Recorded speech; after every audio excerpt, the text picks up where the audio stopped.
What's good? We back with the Boxing Clinic of More. You already know what it is. One time for the one time. Doing our daily live video. And yeah, trying to figure out some things. I don't know what's going on, but here we go. Hopefully we got it together right here. About to enter the chat. Enter the chat. Shit, I need to hook up my headphones. Yeah, so, trying to figure out some things. Sorry, it's the computer in the background, man. What up?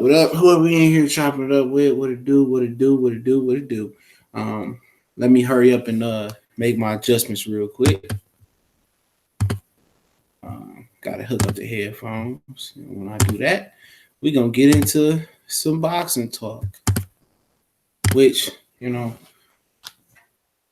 is it's been a crazy day, low key today, man. It's been a really, really crazy day.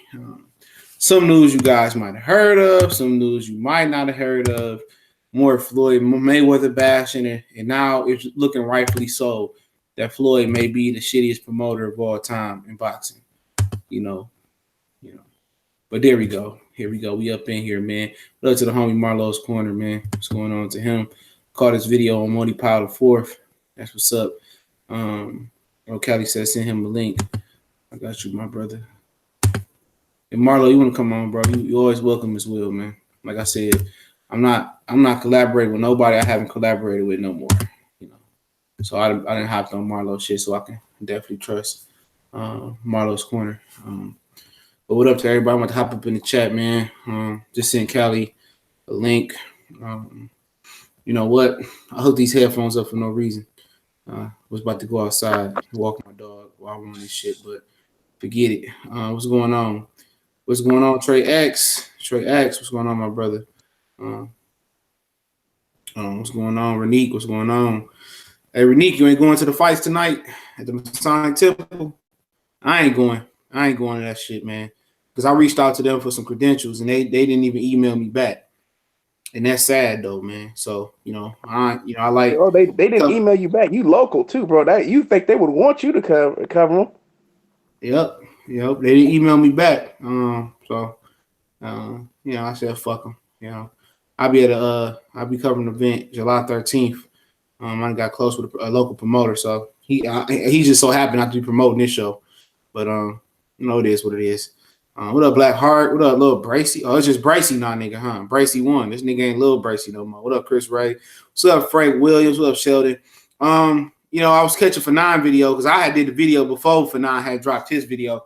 But I be liking Fanon videos because Fanon, he a lawyer and shit. He know how to surgically go through the bullshit a little bit better than I do. And one of the sticking points that arose in about the Wilder and Joshua thing is the TV deal, which obviously I don't give a shit. If I gotta pay $10-15 to fuck with Eddie for, I don't give a shit, just as long as I see the fight, because it really don't matter for Showtime. It ain't like they're really losing out on nothing. At best, Callie, this fight probably does $1 million, and that's at its very, and that's that's unlikely though, because what type of the time the fight will come on at 5 p.m. 5:30. So and it's really on Zone, bro. And it talked about being on the Zone. Yeah, no I've been to that shit, bro. I talked about that last. For me, I don't care. I paid the $10-15. I'm sorry. Well, I'm not talking about you. That's hardcore fans will do it, but the numbers gonna be dreadful coming out of America, bro. Yeah, it's gonna be the same dreadful numbers they didn't report for Crawford and Horn. At this point, I mean, I don't care as long as they fight, because at the end of the day, I pay it just to get it out the way and just get a discussion out. We could just get past this, but yeah. I'm not sure if Wilder has an exclusive deal with Showtime, but also some news came out. Derek Chisora said that he's hearing strong rumors that this fight is gonna go happen in October. And the reason I take Derek Chisora as a credible, I want to say a source, but a credible fighter is because Derek Chisora, he ain't one of them biased UK motherfuckers all the time neither. Derek Chisora is a very, very intelligent brother. If you haven't heard, I keep meaning to put this interview up on Facebook, and I have to find it. Well, I did find it. I didn't put the interview up, but was it that one where he was asked about fighting certain people, and he said, "Man, it's always about the money, man." No, it might have been part. It was the one he was talking about how shady the promoters is.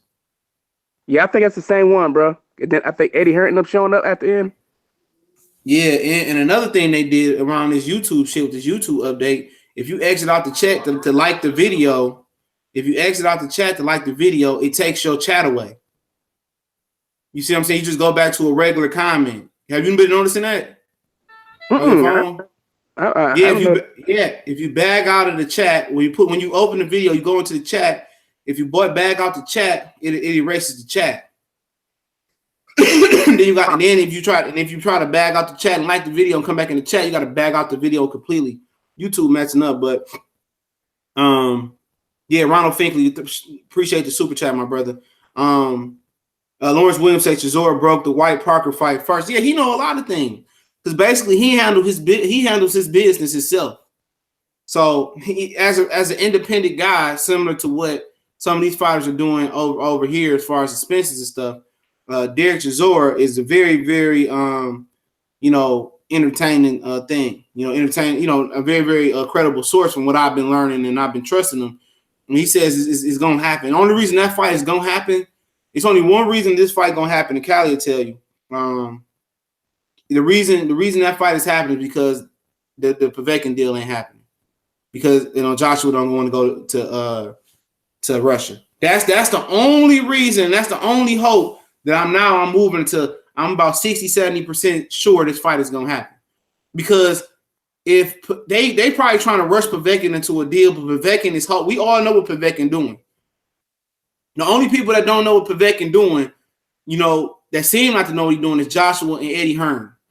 Povetkin is trying to take that fight to Russia and let it go to purse bid. And if you know anything about Rubisky, Eddie Hearn pockets ain't even 1% deep as Rubisky's pockets. Okay, we know that. If it go to a purse bid, it's a wrap, bro. So they definitely they don't want to take this Wilder fight, but they rather take the Wilder fight even when they getting everything they want, and they know they're gonna lose this fight, but they rather do that than go over there to Russia, lose a fight for way less money, and that's what it comes down to. We all know that Antonio Jenner's a pussy anyway, so this is what it all comes down to. This is the obvious, credible reason.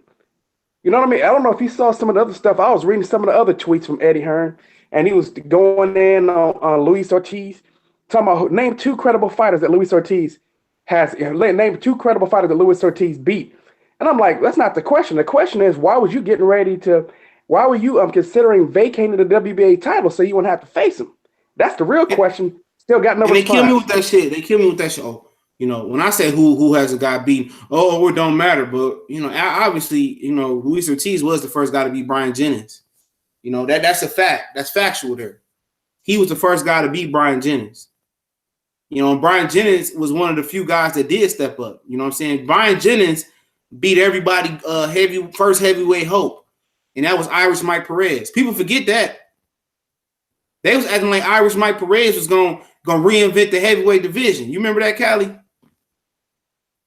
Yeah, I do remember that too, man. I mean, it's like Brian Jennings was the guy for a while, man. So it's like I still think Brian Jennings is a very good. People put him over Wilder. I remember him and Wilder used to argue back and forth on radio shows and shit. Yeah, man. That's my point. As a matter of fact, at one point I actually thought that Brian Jennings was better than Wilder. A lot of people did. I didn't think that Wilder was going to turn out to be this.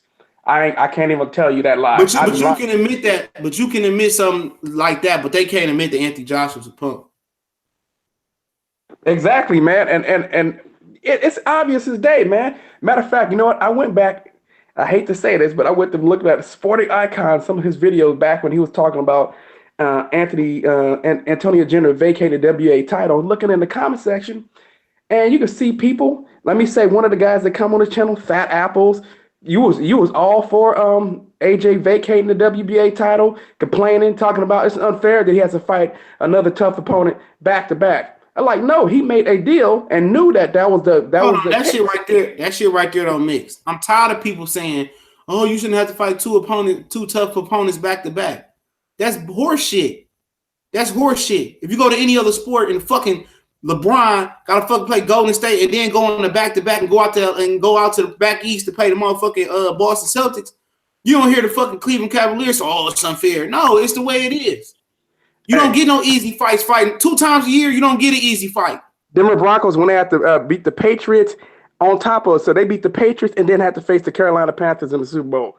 Now think about that for a reason, for a minute. And that shit as well. And you talking about back if you say this dude fought 4 times a year, bro, I'm cool with it. Like, all right, he fought a tough opponent, give him a soft touch, then, or if he fought three times, tough opponent, soft touch, and mid-grade or tough opponent, I'm all for that. You feel me? But when you fight 2 times a year, nigga, you don't deserve no easy touch. Right. But that's the point, though. There was a lot of guys in there talking about, well, it's not the end of the world if he vacates the WBA. As a matter of fact, there were people saying, well, a lot of the casuals won't go come down on him if he vacates the WBA. I said, you guys are advocating for this guy to be a pussy. You guys are completely okay for this guy to be a pussy. It just goes to show you that the only thing they wanted this guy to do is be a champion, to be considered the champion. Even if he'd have let one of those belts go, they would still be trying to say he's the best. I said, but that's a punk move.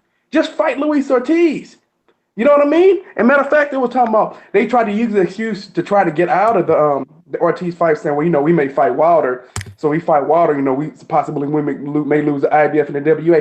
The IBF and the WA won't going to strip you if you would unify with Wilder. So fuck out of here, man. They always trying to lie. Y'all be getting lied to, man. And then people talk about the IBF, and people talk about the IBF. Oh, the IBF suck. I know their rankings ain't the best, and I definitely agree with this shit.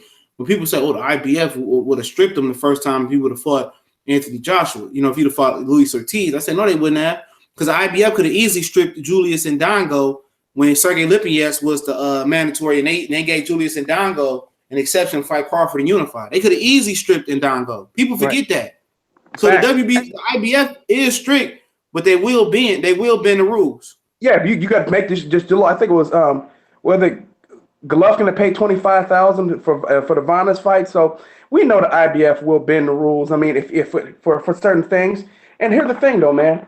You know what I'm saying? First thing, I know that Eddie Hearn ran to the IBF after Luis Ortiz. He thought he was going to have to face Luis Ortiz to try to get Pull-Off as sanctioned. You know what I mean? To try to get that fight ordered. He went to the IBF to get the Pull-Off fight ordered because they rather face Pull-Off than actually face Luis Ortiz. And then if you go to Pulev Facebook and go back to October, he did a whole interview and he ended up putting it in manuscript. And you could translate it from Bulgaria, whatever they talk to American. And in this interview, before Luis Ortiz popped dirty. In his interview, he says that him and his manager was split. That team was in flux. They was beefing. And he also said he was not healthy enough to fight Anthony Joshua at the time. He was out of shape, and he would not be accepting that fight. Yeah, I remember he said he was talking about he was injured and out of shape. And Antonio Jenner, went to Povetkin's manager and forced that fight because they wanted to do anything to get away from Luis Ortiz, man. And they always look. This is how dirty Eddie Hearn is, bro. And I'm not even blowing smoke. They already told Takam that he was going to have a fight. Trust me. Believe they already had told Carlos Takam that he was going to be the guy that was fighting. They just used Pulev. No, so Takam had already said he'd been training. He had already been training for Antonio Jenner. That's what he said. Takam said this. And they used Pulev to escape, Luis Ortiz, and also sell tickets in Wales. All along knowing that Takam was going to be the opponent. Right. Yeah, that's what they just scamming the hell out of people. These motherfuckers don't be knowing, man, that Eddie Hearn be robbing them blind, bro. They send Eddie Hearn every chance he get. He takes the opportunity to rob the UK fans, and they be completely okay with it, man.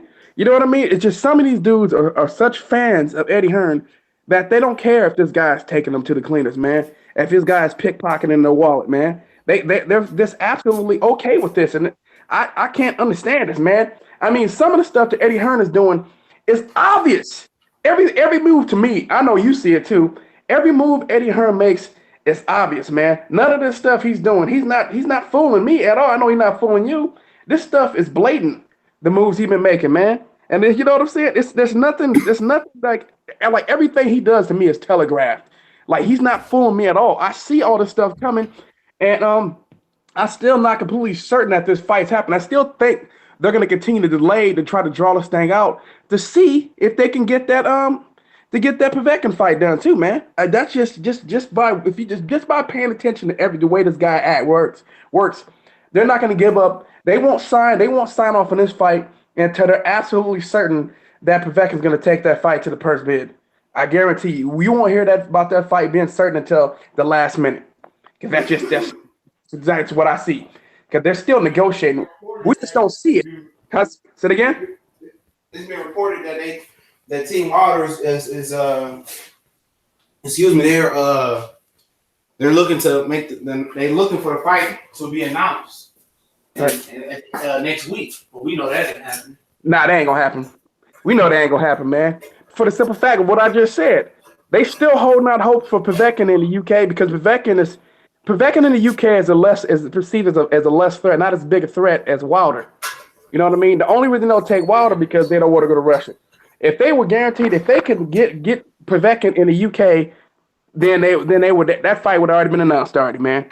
We know that. If Povetkin was going to agree to fight in the UK, that fight would be over. We'd already be knowing. Yeah. They don't want that fight now, man. This is because they have nowhere else to go situation if they end up taking the Wilder fight. And they don't want to leave the UK.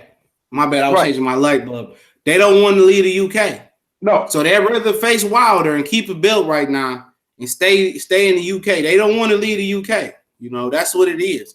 And people say, "Oh, you bullocks and yanks are hating on." I'm not hating on Joshua. Like I told y'all guys, the definition of hate is going out your way to talk about somebody in a bad manner. I'm not going out my way. I really don't care. But this is the facts right here. And when you give facts, it's not hate. Excuse me. When you give facts, it's not hate. You know, a lot of these guys can't stomach it though. You know what I'm saying? At the end of the day, that's what it is. This dude really want to be the unified Commonwealth British champion of the world. Facts. Antonio Jenner said it himself that he don't want to leave the UK. He said, "Well, I feel comfortable here. I mean, why would I want to leave this? We built this here, knowing that small money." He was willing. I'm telling you right now, if there was no Wilder, this dude would have been in America. How about you? What do you think about that, man? Yeah, if there was no Wilder, he would have been. Huh? He'd have been fighting Big Baby Miller. Tyson Fury came over here. Tyson Fury came over here. Steve Cunningham. Tyson Fury don't want to fight Wilder now. I think Tyson Fury want to get a few fights, and I don't think Tyson Fury believe he could beat Wilder. He want the bag though. Fury want that bag. He done. No, he gotta get the bag. He will get that bag and get out, bro. He ain't got enough money, dog. He been out too long. I don't give a fuck what they say. He been out. Oh, I agree. Money. All them drugs, bro. All that drug use. They talking about he was out getting high the whole time, bro. He definitely. When nothing mentally wrong, when no mental. I apologize for saying this and people get offended. But white people always using mental issues for some shit. What nothing mentally wrong with that motherfucker? He know he cheated and he was looking for a way out. And he used the mental illness. I'm tired of shit in the mental illness. That shit played out. And he was lazy. He was just lazy. It wouldn't have shit to do. It wouldn't have shit to do with him being lazy, bro. He had already knew. Look, that's what people don't know, man. He was already 6 months before the Klitschko fight. He was already put on notice. He already knew he failed the test. Look how dirty the UKAD is. They notified him that him and his cousin had a failed test for neuter draw. I don't know the name of the shit. He had a failed test. I guess they was doing more investigation or whatever, but they still let him fight Vladimir Klitschko. Listen to me. Yeah, so he was probably high during the Vlad fight. He was probably on PEDs during that Vlad fight more than likely. And then after the Klitschko fight, people said, "Wow, see Tyson." Because after he fought Klitschko, don't forget, people say that was a terrible performance. It was born as one of the worst fights we ever seen. They all hated Tyson Fury after that fight. Okay, let's keep it a buck. I remember that shit. I was one of the few Tyson Fury fans. Okay, but after the Klitschko fight, he avoided the rematch, and people can never understood why he avoided the rematch until that had came out. He had already knew it was over for him. He had failed the test. That's why he was going around buying minks and snorting cocaine and blowing up in weight to distract y'all. Right. And this is what they do in real world. In real world, if I really wanted to get deep on here, that's what they do. They don't want black people and the rest of the world to know the truth about their history, so they throw a whole bunch of lies at y'all. You know what I'm saying? And that's the same tactics that Tyson Fury is using. He don't want y'all to know the truth, so he gonna distract you by blowing up in weight, using mental illness, using cocaine as not as a mask for the PED but as a mask to the public. He putting all these layers of deception in front of you guys' face. All these deceptions to take your mind off of and what's really going on, and he failed that test. And the reason, he got cleared, they let him back in the game because the UKAD know they was wrong too. If you know a guy was busted and pissed hot or pop hot 6 months before you let him fight Vladimir Klitschko, then that's the issue. Same thing they did with Eric Molina. That's the issue. Vladimir Klitschko could sue them. No, they really should, man. Anytime you popping dirty or something like that, especially taking performance-enhancing drugs. Matter of fact, that win should have been removed. I mean, that loss should have been removed from Vladimir Klitschko.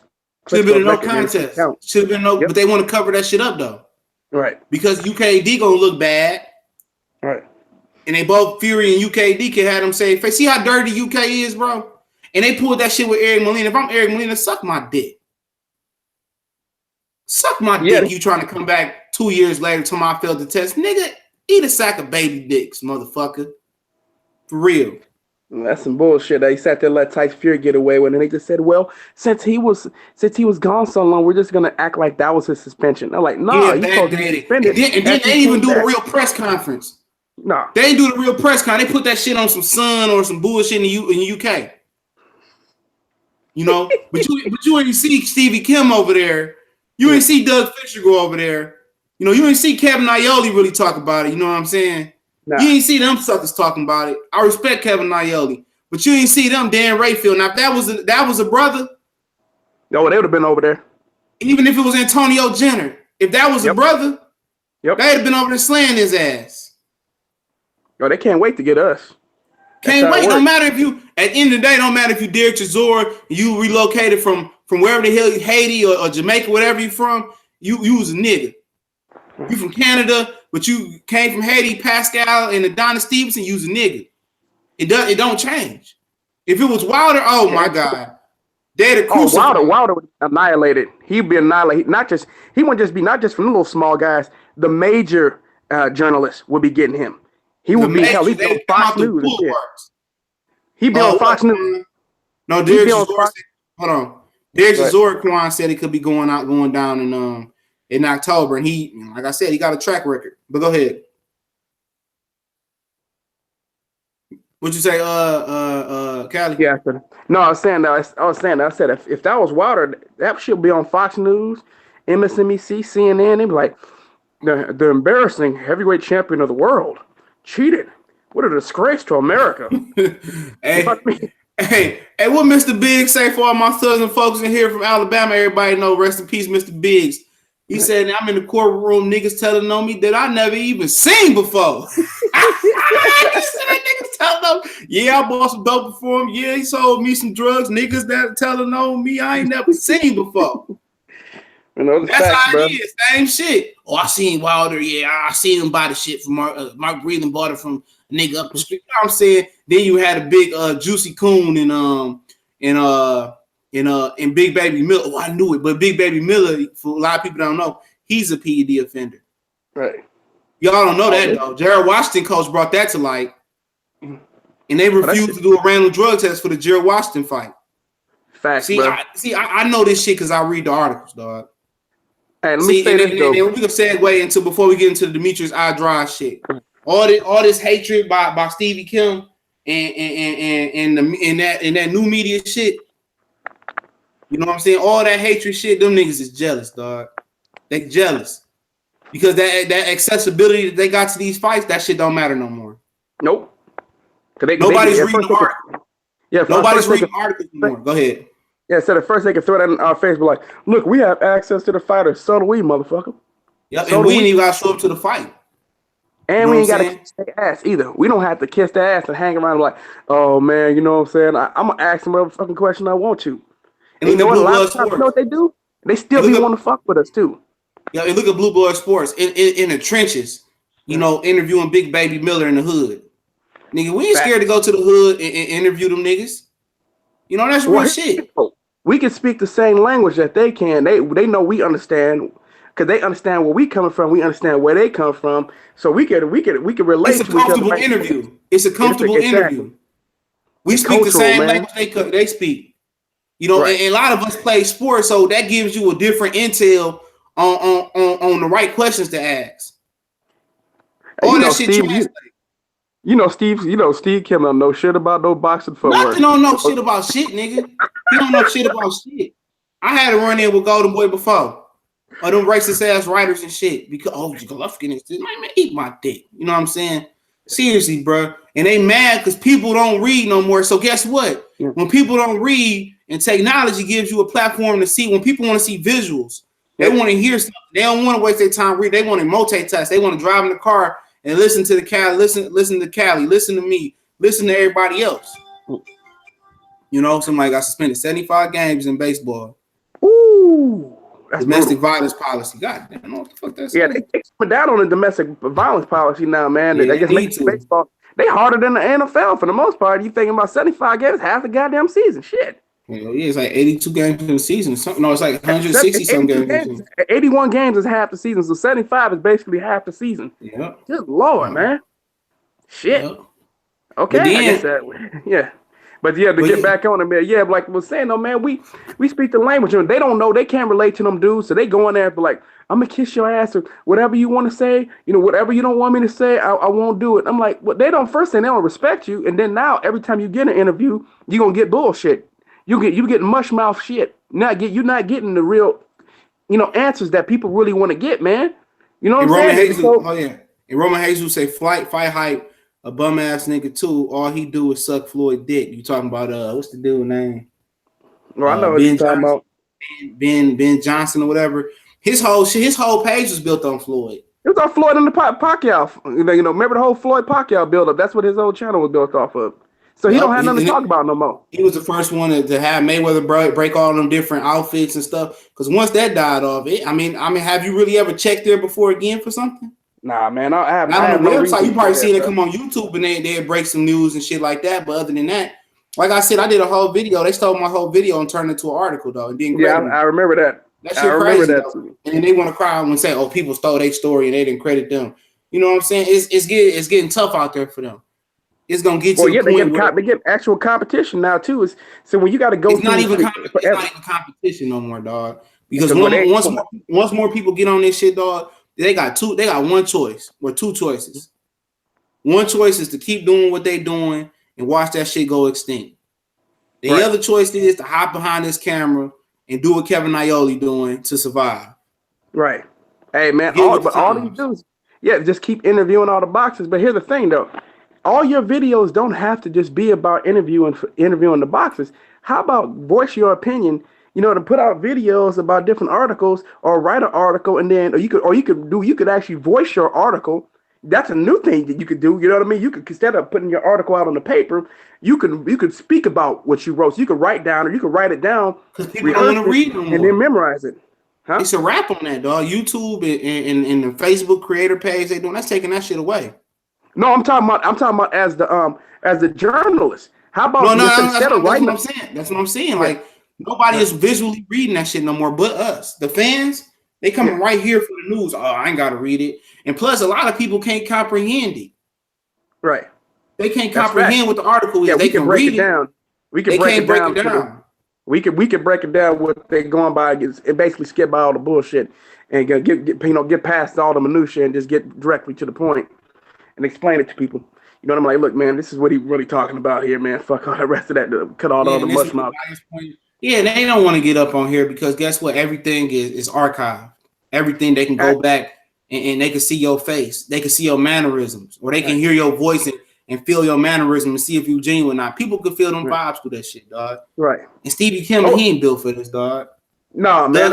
He ain't built for that. Because people can see your article. Dudes don't want to take no criticism, though, bro. They don't want to be able to take no criticism, go online and hear, hey, man, you're gonna get stuff that you don't like from people. You got to be able to just brush that off and keep going, man. But a lot of these dudes don't want to take that. Exactly that too. You don't see what they look like for real. That's a whole different thing. When they see you walking through the Brooklyn Barclay doors, or you walking through New York and they know you. trust and believe me, nigga gonna pull up on you, ask him what's going on. Right. Trust me, it happened to me already. Oh, you the nigga from da da da. I'm always get what's going on. You know what I'm saying?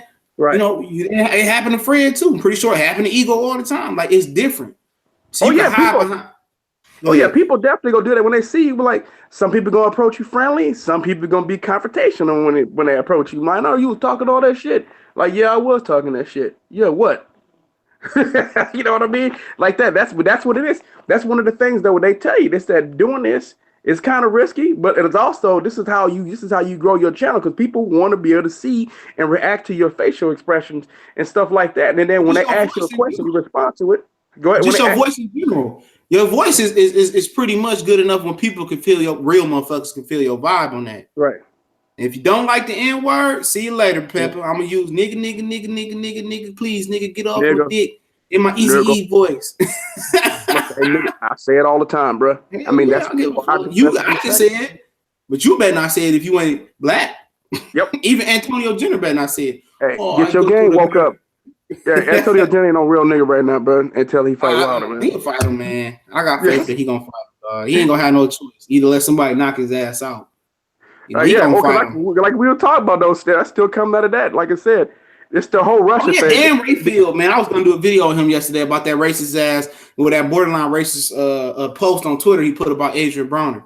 Did you see it? Oh yeah, I saw that shit, man. That motherfucker over there. Man, it's not the first time he said something racist, man. He's been saying the suspect racist shit on Twitter and even in his articles on ESPN. He said racist shit in the past, man. So nothing surprising about him. Remember, I think he's another nigga that's gonna say he's another motherfucker that's gonna slide through the back door.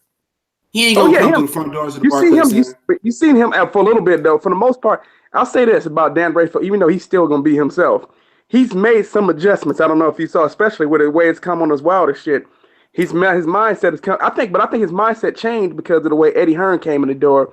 No, the way Eddie Hearn played his ass. Even after that, and then Eddie Hearn told him that Ortiz and that was the source he got. Eddie Hearn told him Ortiz and Dylan White. He gave Dan Rayfield a bad source. That's the rumor that's going around. Oh yeah, no, I know, but I'm talking about before that too. But I know what I'm saying. So he must have been giving them some BS. Yeah, oh yeah, definitely, man. Because I know, because he was calling out this shit for months now. I'm like, oh shit, what the hell? Dan Rayfield acting like he got some act right, except when it comes to Triple G. So we gotta keep it up. But he did call out Triple G though when it came to that get ready to vacate the IBF title thing, man. I give him credit on that. I think he's one of the people that talked about when he said, and he still said, I fight him with the computer all in his ass. Like, come on, bro. You fake. After you talked all that shit, he should have shut the fuck up, man. Cause after talking all that shit, complaining. Because, Fred for Barbershop Conversations, the one that slid him all that information I'm talking about, Triple G and his team. And he started repeating word for word what Fred had told him about, told him what to say. And so they started pushing this whole thing. And then now all of a sudden, now you still want to fight him, which we were saying the whole time. They said he still want to fight him. He wants the bag. Remember? We were saying that the whole time. I think you remember that, CJ. Remember we were saying that. It says he still when he want the bag still. I don't give a fuck what he tell. He talking all that shit, but I said he said in the interview. He said, they should suspend him and ban him. But you know what? I still fight him. And then Stephen A. Smith and Mike Cutler was like, man, shut the fuck up. Yeah. What can you say after that? And once he said that, I said, you know what? I can't even back you up no more, bro. Because if you a real man, because like I said I would have backed up Triple G 100 if he'd have just flat out pulled out the fight. You know what I'm saying? You know what? He pulled out the fight, man. You know what I'm saying? He did the respectable thing. But when he came out there still trying to make sure he got that fight, I'm like, this dude wants the money. That's when Abel Sanchez came out and said, oh, he didn't fight him for that. He didn't fight him for the money. I'm like, fuck out of here, dude. I'm like, why would you say that after you said that belt and legacy don't matter? The money. He said, I want to fight him. He said yesterday. You about to go. Huh? He yesterday said, I want to fight him for respect. But I was only going to fight him for 45%. Like, shut up, man. Like I said, this dude, I've been calling this dude out for, I'm the originator of calling this dude out for what he doing. And people, you a hater, you this and that. And now they saying the same thing I've been saying since day one. Oh, man, I'm talking about, matter of fact, one of the dudes from my city, man, got on my channel, man, that's talking about, matter of fact, he started the Smoke City Mobcast calling me a hater because of Triple G. And he was like, man. He told me that. I'm about to go rogue for a minute. It's just on. Go ahead and hold it down. Okay. Yeah, he was talking about I'm gonna come to the West. He said, "Won't you come to the West?" I'm like, "Come to the West what? To ask you a question about boxing? I need to go to West Oakland to ask you a question about boxing." So that's what he told me to do. Okay. So I said, "Man, I said I ain't gonna do that." And I said, "Man, why don't you just call into the show?" And then he ended up coming on in one of my videos. I think it was one of the Wilder Joshua video, and asking me about that. And then I said, "Man, I said he fucking vacated the IBF title. He ducked Sergey Devchenko." He said, "You think he ducked that bum?" I said, "He didn't. He didn't duck that." He said, "He did duck dude, and he ain't no bum. If he's such a bum, how come he didn't choose to fight him on Cinco de Mayo?" He said, "We were getting ready to fight." I said, "No, he should have fought him on Cinco de Mayo." No more response after that. No response after that. He had nothing to say after that. You know, I said if Triple G really wanted to care about the belt so much, and if Sergey Devchenko was such a bum, he would have picked him to fight on Cinco de Mayo and not Bonas Monotrojan. Because let's keep it 100. He's wanted to fight on Cinco de Mayo because he knew that's when he would have a large audience. The audience would have been just as big on Cinco de Mayo as it would have been against Bonas Monotrojan, as it would have been against Sergey Devchenko, because I guarantee you that the vast majority of that crowd didn't know who the fuck Bonas Monotrojan was. So even though he's from LA himself, Yeah, I guarantee that he trained at the he trained at the Wild Card Gym. But not only just that though, but Right. I mean it's what it is. And people ask me about how many hats I got. Shit, this is some of them. If y'all can see them. Shit.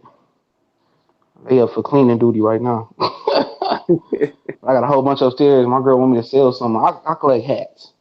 So much the shoes, man. I done had the shoes before, man. We all of us that's about 30 and up, we done had all the Jordans, dog. Let me let y'all know that. All the same shoes y'all buying, we had them 10 times over, bro. I remember when Garnett had a Jordan shoe for a minute. People don't remember that. He had a black and white Jordan shoe for a minute. I had them. The Gary Paytons. Yeah, the Gary Paytons when they came out. I remember when them came out too, bro. And then Scottie Pippen tried to copy the glove concept. Hey man, I remember all that shit. But they're talking about all the classics. We could go back to the Stocktons, bro. Yup. Ewings. The Ewings. Spreewells. Even the Ewings where he's selling straight off his website now. Oh, for real? Dumb Ewings without the hell yeah, you get the original Ewings without the Adidas Top 10 and all that shit. He got every color on the website. I got a couple pairs. Damn. Okay, I'm not mad at him. A couple pairs of them motherfuckers. Yeah, so you ain't getting money. Come on. Yeah, that's my smart, all this nigga bro. In the car. Because ever since all the throwbacks and shit started coming back, man, that's when they start reintroducing the Pippins. Matter of fact, I had one of my homies, man. He sat there. He still had his Jordans from 1991. We sold them motherfuckers, bro. He sold them, used them all, bro, for 180 bucks. For 180. That's how popular them shoes were. They said those originals, bro. So they used to cost half that, like 80, 90 bucks. Used to get them for. I know. And now, but it was now though. So if you still have them, if they're in good condition, you can sell them for like 2, sometimes 3 times it's worth. Especially if you good at it. That's tell people, take care of your shoes, man. Even the shoes you have now, wash them things, man. I'm telling you, use alcohol, clean white sneakers, bro. Alcohol, guaranteed, man. Alcohol. Get them clean them white sneakers, bro. Keep them clean. Yep, and also I made a mistake on social media. I was reading people saying that the Jaime Munguia fight was announced in July 21st. I know they moved it to the Hard Rock Cafe in Las Vegas where Hurd and Lara fought, and I'll speak on that venue in a minute. I know they moved it, and to remember it's supposed to be at the Forum. Yeah, man, they should have left that in LA, bro. They should have left that in LA. I don't know if the Forum is it's in Inglewood, ain't it? Yeah, the Forum's in Inglewood, man. Ain't the great? It's why do they call the LA Great Forum still? Yeah, why do they still? I remember Lakers played with Van Exel, because Inglewood is just a suburb of LA, man. I mean, it's okay. I get it. Okay, I get it. Really not that big. You know what I'm saying? Like all that stuff still, because it's all LA County. They consider everything in LA County, LA, man. Compton and all that, Compton, Long Beach, and all that is all different little cities, but it's all still considered LA because it's LA County. Oh, okay, that makes sense now. So you got like So basically, they moved that. And stuff. You can say Santa Clarita, Burbank, all that stuff. They consider all that LA, man, but it's just LA County. Because the LA, But yeah, but they LA's moved. a big size city, but it's LA's a big size is a pretty good size city, but it's not as big as what people think it is, man. You know what I'm saying? Because you got like Pasadena, Glendale, and all that stuff like that. They still consider all that LA too. Because it's just like right outside the LA city limits. It's like 5 minutes away, Pasadena from LA. Don't even take you that long to get there, bro. All that stuff, man. It's crazy, but it's all considered LA. Okay, now I'm informed. But then you look at what else I'm about to say. You look at the situation now that they moved to the Hard Rock. Now the Hard Rock Cafe is kind of like where who the fuck this fought?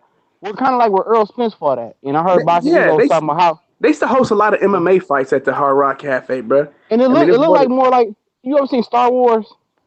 Where the like episode like 3 where the Emperor dude was sitting in them type of pods and they look down and it's like an arena. You know what I'm talking about?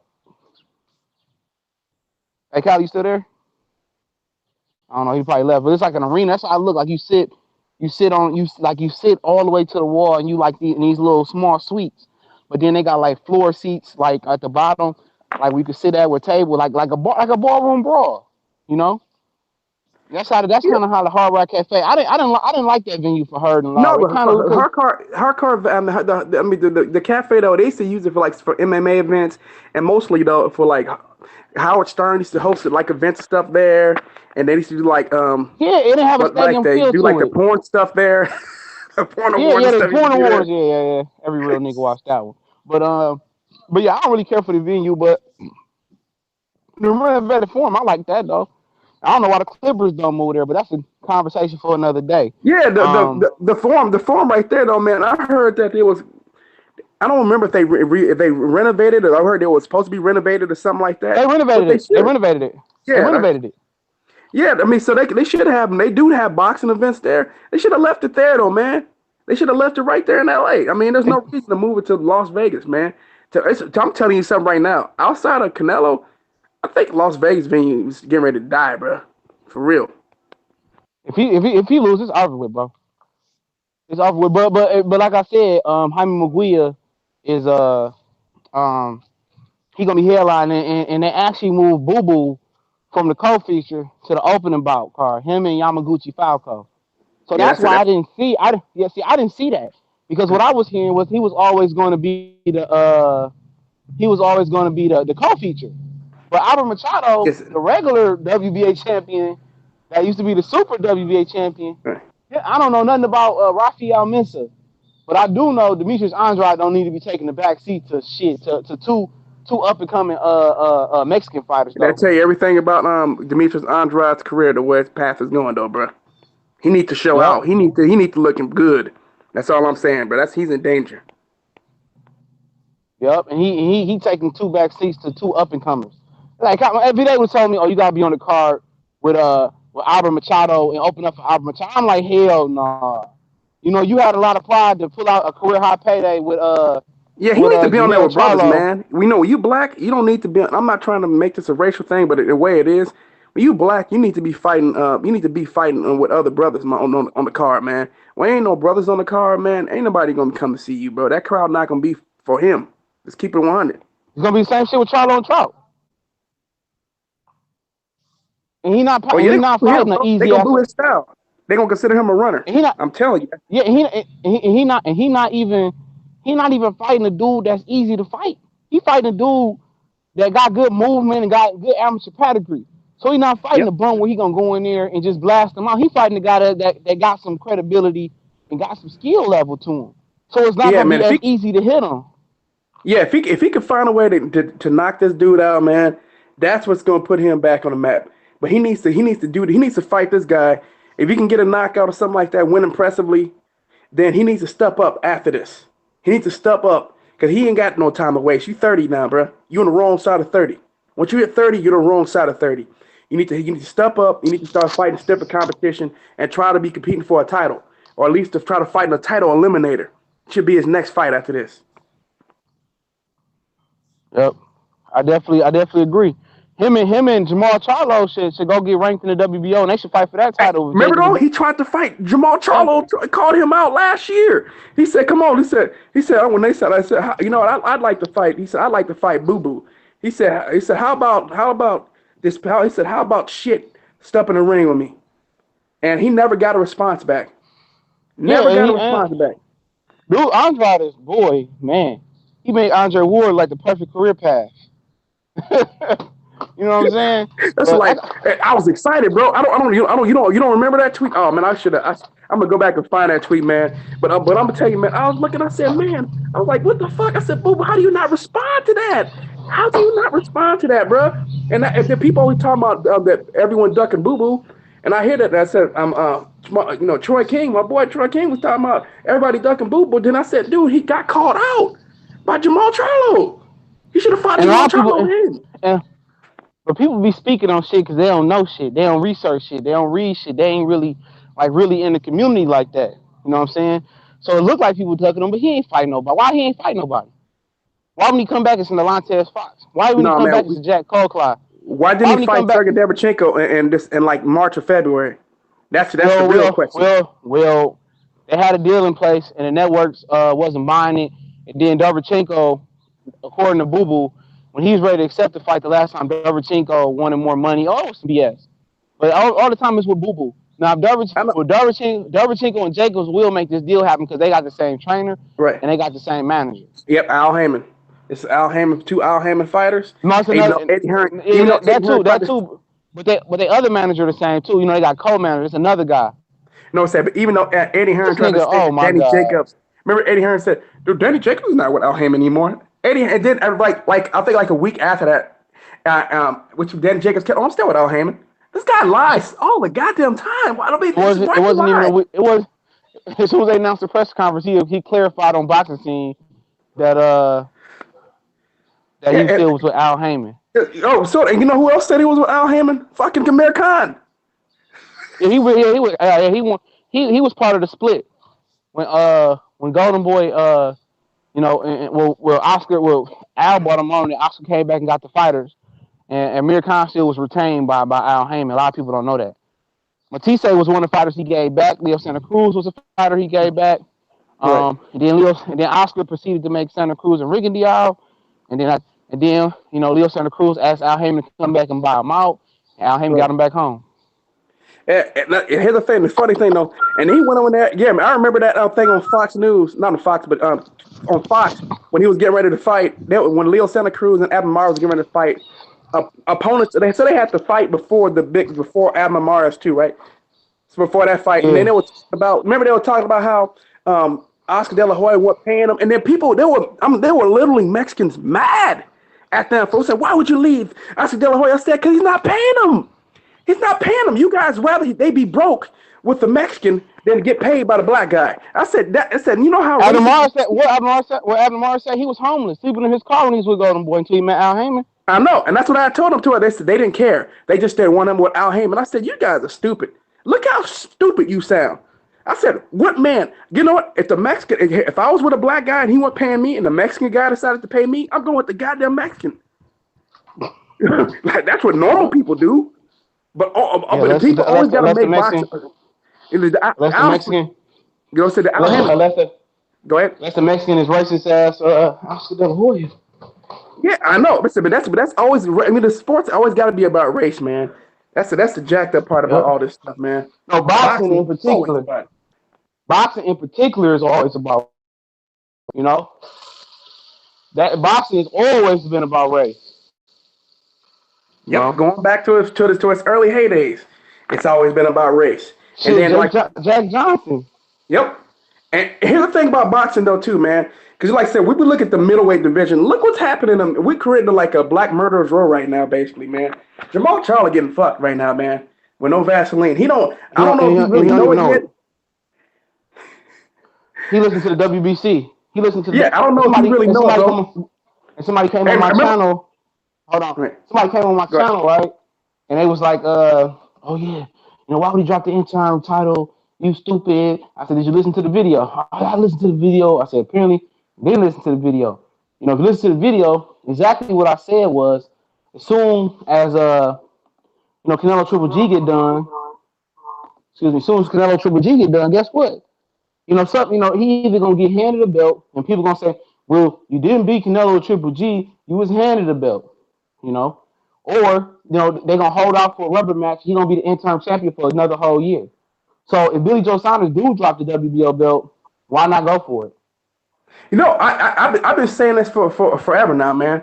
Actually, I think I did a video on it maybe like 3 months ago or something. What I said, it's gonna happen when because I said this is right when Canelo got suspended. I said what's gonna happen is that Canelo gonna be suspended for a brief period of time, and then what's gonna happen is that when he come back and fight Triple G, when Triple G and Canelo fight, the winner of that fight is gonna get an exemption to avoid fighting, Jamal Charlo for as long as they want, especially if it's Canelo. Canelo can go. We've seen the WBC do this.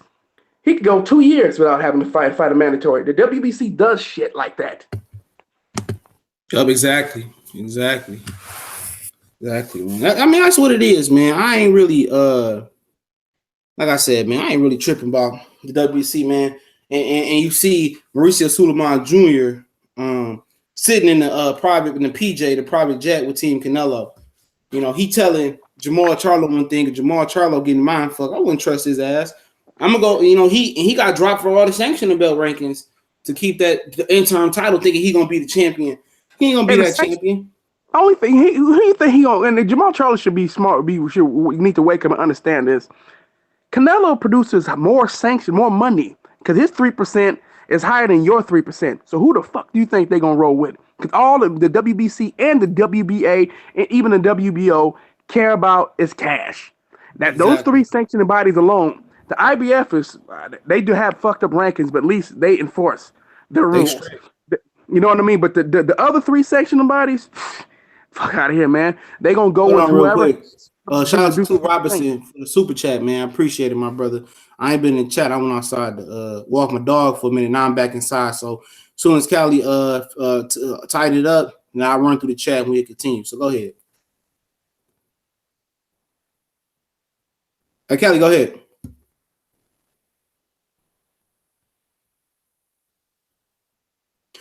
Hold on a second. I got to do something. Hold on a second. Just go ahead and I'll go through the chat. What up, Matt Valentine? Shout out to the fam. What's going on? Laura calling out Jamil.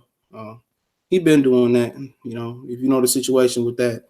Not Troy King, terrible. I mean, everybody don't know everything, man. 100 Boxing UK. Cali is boxing, man. Put hours and hours and respect in. For sure. Yeah, my man's put it in. Andrade has loads of talent, but Andrade's inactivity worries me. Curtis Anderson, exactly. Quincy Pinola, what's going on? CIE Models Television, they booed Charlo out the building. You're exactly right. Ali Day Go. LDBC motherfuckers. Marlo's Corner in the building. Mac J, what's going on, my brother? Let me get to some of these current comments. Canelo in the WB. This is a Battle 619. Pretty sure that's San Diego. Canelo and the WBC do not get along, and those are facts. They getting along now. They ride on the PJ together. They see who the money with. CJ and Cali, what is the big announcement for the Charlos coming down the pike? I really don't know. I know he probably got a homecoming fight in August. That's probably the big announcement. Is he fighting in Houston? Byron S. What's good? Good fellas. What's going on, my brother? To Robinson, I definitely appreciate it. I'll catch you on the flip side, my brother. Rich Gang salute. Yeah, Rich Gang. Miss Boxing Fanatic, what's going on? Michael, racing boxing is what makes boxing the best. He's looking at it from the bright side. He could actually be right. He could be right. Angel Morales, what's going on, my brother? So I'm going through some of the comments, man. Advice for a brother, speak a little Spanish, then we might get more of the Brown brothers. No, I suck at Spanish. I got a passing grade. Was told not to come back to Spanish class my senior year. Matt Valentine, appreciate it, man. Super chat, Matt Valentine. What's going on, my brother Matt? Been down with me damn near since day one. Ronald Finkley, you see, I gave you a wrench, my brother. You definitely deserve it. Yeah. I feel you. Making moves. Jamaica. I can't. Oh yeah. Oh hey, Jamaica. Big ups, fam. This is Jamaica. it is for Surewater and Joshua's in October. No, it's just a small rumor going around. Chisora is usually right. That's what he's hearing. And I think it's more and more likely that fight does happen in October, though. Probably going to be the Principality Stadium because obviously, if y'all missed it, Joshua and Povetkin, hey, here's some Spanish for them.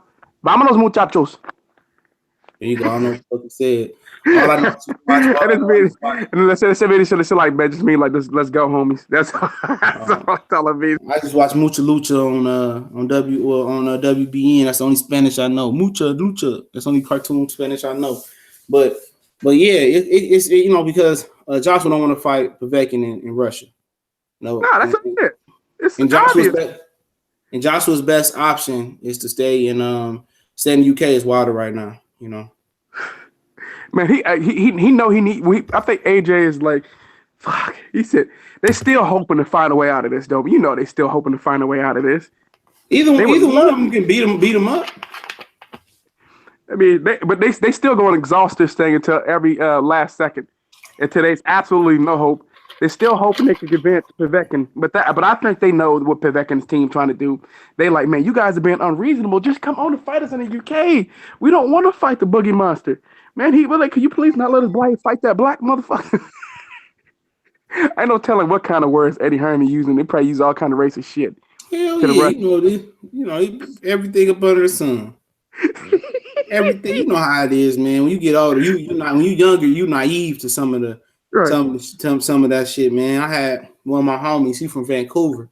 He's an Asian guy. He pulled. We talked. He put me to the side. He was like, "Yeah, you guys turn your back. You all types of ends and stuff of that nature." Then my homie, he aired, and then he was like, "Yeah, they always think I'm white, and they always tell me all that racist stuff." And I said, "I already know." Oh yeah, I know that for sure. But like I said about Eddie Hearn, because Eddie Hearn to me has already been proven. He's already said racist shit in the past before. And on top of that, the way he treated O'Hara Davies, that tell me everything I need to know about the dude. But still, he still wanted to sign Tyson Fury after all the borderline racist and bullshit he said. Oh yeah, and hit the thing though too, because he wanted Tyson Fury, but this dude, he know how gypsies are treated, man. I'm gonna tell you, like gypsies are treated like shit in Europe, man. So I can understand them being wary and question. I'm pretty sure they talked to Eddie Hearn like, okay, we had good talks, but I don't know, man. Especially being a gypsy. I heard that Tyson Fury is a Romani gypsy, and that Billy Joe Saunders is an Irish gypsy. But still, though, they're all Romani gypsy. He had Romani blood too, and Romani people came from India. I said, I know that little history on where the gypsies migrated from India, man. Centuries ago. But, you know what I mean? But, we know, but I already know what Eddie Hearn's saying. Eddie Hearn, because them Russian motherfuckers be racist as fuck, so I know that they... like I told you, Deontay Boxing Nation did a whole video on it, and I did my researches, man. They had Obama monkey pictures on there, had an Obama monkey, like ice cream sickles, and Obama monkey family cutting boards and all types of shit. And Kovalev trying to front and say, Kovalev was tweeting. Kovalev tweeted nigger hella times, and he removed the post. Like people don't remember that shit. He I don't know if you remember him tweeting shit like that. He was tweeting the word nigger. Yep, and they covered. And ain't nobody say shit in the media. Oh, they covered up. Jim Lampley gonna try to act like that. Jim Lampley was still rooting for him. Just to let me know. Told me everything I need to know about Jim Lampley. But they gonna talk about Mayweather, and he talks about Mayweather having a domestic violence history, but he beat his wife. Right. No, it's different. Oh yeah. Jim Lampley showed the fuck there, man.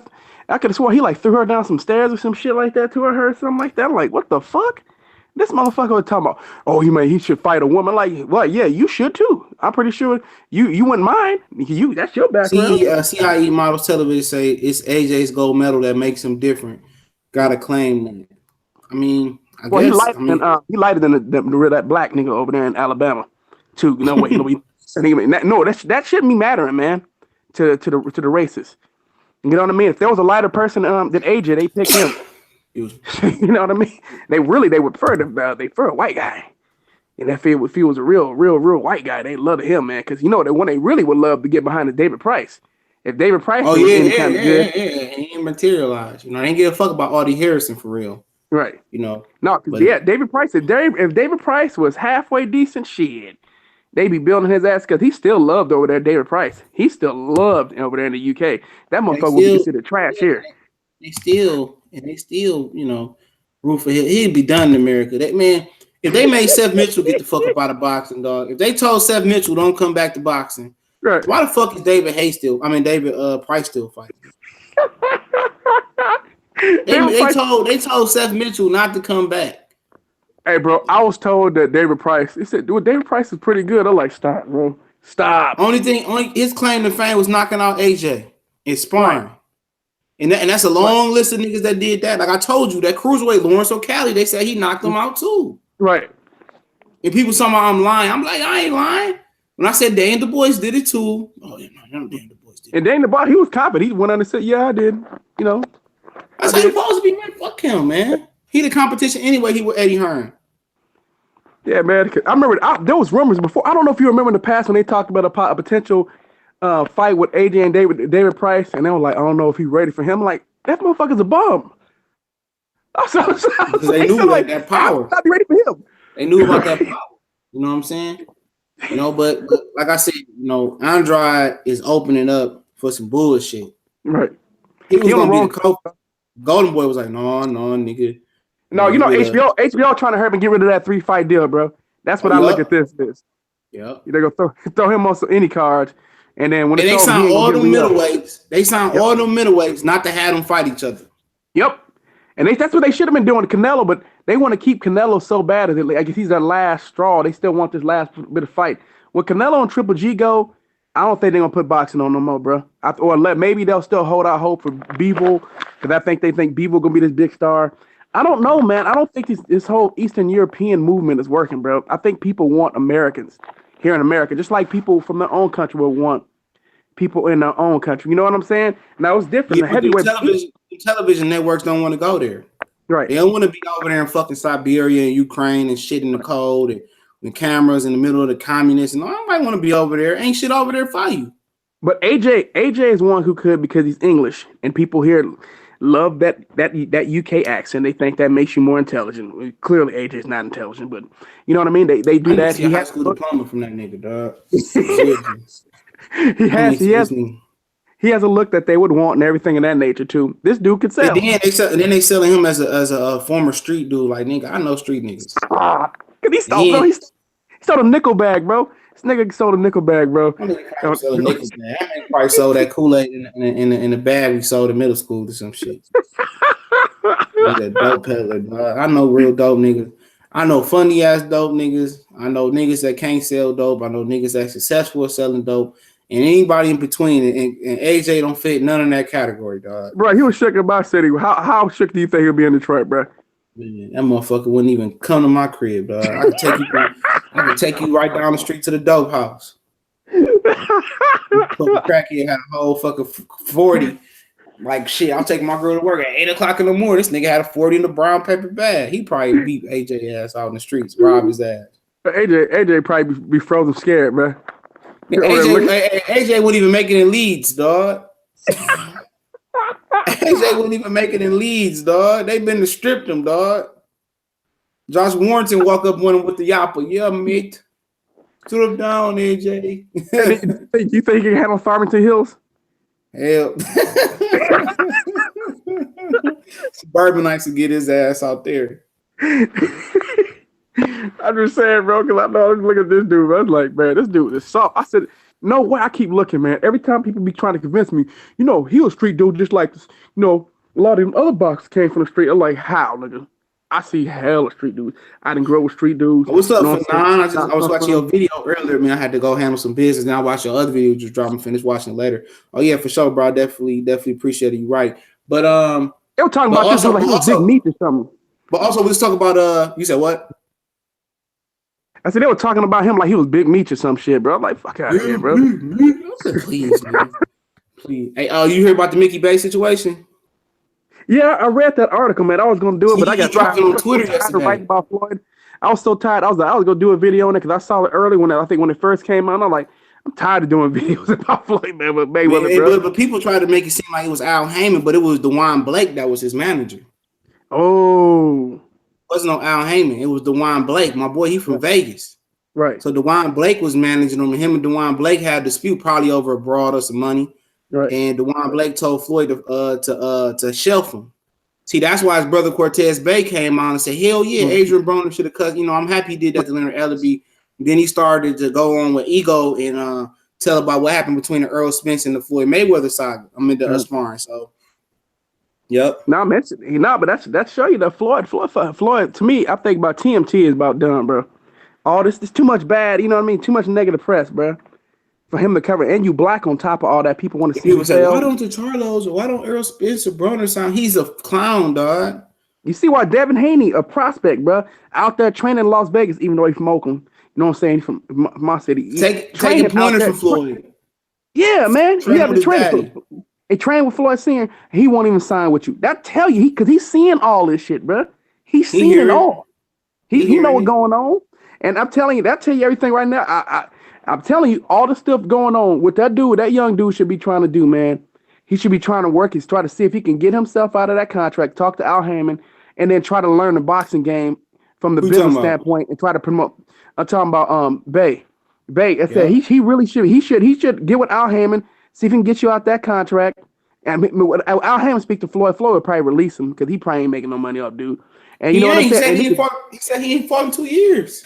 Yeah, right. Yeah, he did say that in the article. So my point is that he could probably get Floyd to release him out of that contract, and then he should start trying to promote shows. But look at that shit, man. The same shit that Floyd swear against Bob Arum. The same shit he doing to his fighters, to own brothers, though. Yeah, I know, and that's my point. This is why when people will get mad at me, people get mad at me every time I do videos talking about that fighters should become their own promoter. And they shouldn't be relying on a promoter because all the fuck shit always ends up happening at the end of the day. And people, like, matter of fact, one of my subs, she got pissed off at me because she's like, well, what about Canelo? Canelo already promotes shows down in Mexico. I said, well, he promotes shows in Mexico and he has his own promotional company, which I already knew he had an own promotional company.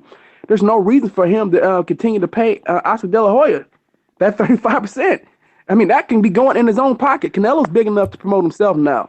He could always get a translator. But he probably don't even have no money to buy himself out at this point because you know he got sued by All-Star Boxing. You probably know Oscar De La Hoya didn't throw no money on him. It was his fault. What he got sued for, like $30 million? Something like that. Yeah, it was something like that, man. That probably hurt. He probably paying that shit out of his pocket. Oscar De La Hoya ain't talking about, I spent millions out of my pocket to make the Golovkin fight happen. Like, nigga, that may be 80% of his wealth. To be honest with you. Not thinking about that. And then. You know, it's like you stuck. Like I want Triple G to win, or Canelo to win. See, I don't give a shit about the fight, but I would like to see the end of Golden Boy, but not just the end of Golden Boy. I like to see the end of promoters. So Floyd is just a horrible representation. He is for a black promoter, man. Yeah, he is. Bro. I don't want promoters around at all, man. I keep telling people that in the UK, they're like, oh, there's because the people, and I read the comments on Boxing Scene. Because went to the message board and read the comments. Yeah. People and the UK fans like, Earl, he's just so stupid over there not getting the promoter. I said, look, that's why he's not going to make $30 million. They said, unlike AJ, who commands $30 million, other dude said $25 million. No. Matter of fact, Punch Quote, formerly known as Triple H1200, said AJ is $25 million USD. No, he doesn't. He does not. I don't care. The money don't add up. He didn't get $20 million versus Vladimir Klitschko. No. He ain't made no, and they just try to say that he made $25 million versus Carlos Takam. No, he didn't. He didn't make no $25 million against no Joseph Parker either. Because I read something. I think something that they said it might have grossed tops Parker fight gross maybe less than $30 million. Less than $30 million total. There's no way he got 25, huh? It was $18 million. 18 million? He ain't make no 25 million, bro. That's my point. You think he got 80% of that revenue? Hell no, bro. He probably. I'm trying to save that shit. I had it, all his purses pulled up. Yeah, bro. He not making no 25 million. Any money he gets is partially from in sponsorships and stuff like that. I guarantee. I've seen his net worth, and they said it was about 45 million. Half of that came from endorsements. It's not from his purses. He never made no $20 million in the fight ever. I just want to put that out there for any. He brought 15 million. He brought 15 million home versus Klitschko. It was a total purse worth $30 million fight. He got 55%. Klitschko got 45%. So that's what he made in that fight. Okay, so he made total. That would be about 20 million USD. Okay, so that's the only time. Yeah. Yep. That would be the only time he's ever made that. And then when he fight Wilder, he'll end up making, which he probably lost $60 million. And before that, you know how much he made euro pounds? When he make like $2 million to fight or something before he made $3 million versus Dylan White. That was his highest purse before that. But people been talking about how much he's killing. He been making forever. I'm like, y'all stupid, man. Listen to Eddie Hearn lie to y'all all the time. He never been making no killing. He hasn't. He got a couple endorsements with Luke Cazada and Under Armour that bring him $1 to $2 million per fight as well. You know, so you know that's what's up for him. But continue to look at his career earnings as well too, and a lot of guys, man, like you can't find how much actual Canelo and Triple G made in their first fight. You can't find it nowhere. You can't find that.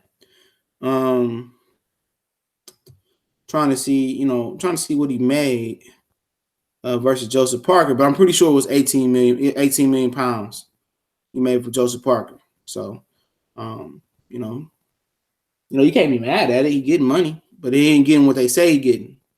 $20 pay-per-views. You turn that into $60 pay-per-views. He really be getting money, but they don't believe in him like that. He not getting what these other idiots be out there reporting, talking about. He making 30 something. He ain't never made nothing like that, bro. Wilder is gonna be by far his biggest payday, by far. And all these dudes don't say AJ. He just using Wilder just using AJ's name. No, both dudes is gonna. He made 60 million. He made 60 million pounds versus Joseph Parker. Yeah, like I said, man, dude ain't making that much money, man. They lie.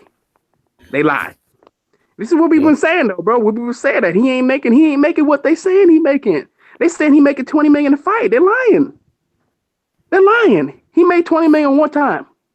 That's good for him. But he's not making the kind of money that's what they've been saying. But if you're making all that money, why am I staying with my mama though? Jared Hurd made $500K. He moved out of his mama's house.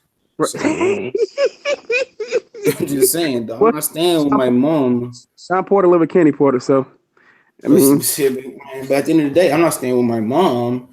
I'm trying to tell you, dude, gay, dog. Ain't no motherfucker alive that made 16, 15, and 30, 40 million career, plus $1 million per or $2 million per endorsement staying with their mama, dog. Because and for one, why you gonna keep paying for top and line hotels and shit like that? Right. Yeah, because if I'm making that money, I'm smashing everything in sight. Be facts, bro. Something off. Dude, just do the math, dog. They coming something up. But you saw that dude he be hanging around, that black dude he be hanging around with, bro. That dude look hella gay, bro. I don't know if you saw that picture. You go to California and we ain't see with no celebrity women. Nope. Come on, man. No whatsoever, bro. Did you hear Nick Cannon, bro? Nick Cannon hit list is epic. Right. You Anthony Joshua, you big 6'5", English talking women loves, women over here love LA, bro. He could have ran through the whole city of LA, bro. But you ain't heard about him doing nothing with no women, being seen with no celebrities and nothing like that. Man, come on, man. Hey, bro, I've been thinking that, bro. We were saying that he's suspect for a long time, bro. Bro, mad suspect. Just add it up, dog. It's like I know what's that one movie, that one show, man. My girl be having me watch it. Come on the Oprah Winfrey Network. Right. If Loving You Was Wrong, and they got the little gay son on there, his mama always making them try to force him to get a girl or be with a girl. That's kind of like AJ. Eddie said, "Okay, go out with this model today. You ain't gotta touch her, AJ. You don't have to touch her. Just be seen with her. We don't need this image hit for us, man." Yeah, his stomach trained when he said woman, bro. His stomach trained when he said woman. Yeah, but he had that kid. I don't know. He had that kid by that woman. He probably like this. Okay, you have to do it because we got to cover it up. We can't allow this to get out. Probably naming his kid. Like, come on, man. The way he snapped, and then when the Sky Reporter after the Joseph Parker fight asked him about Wilder, I'm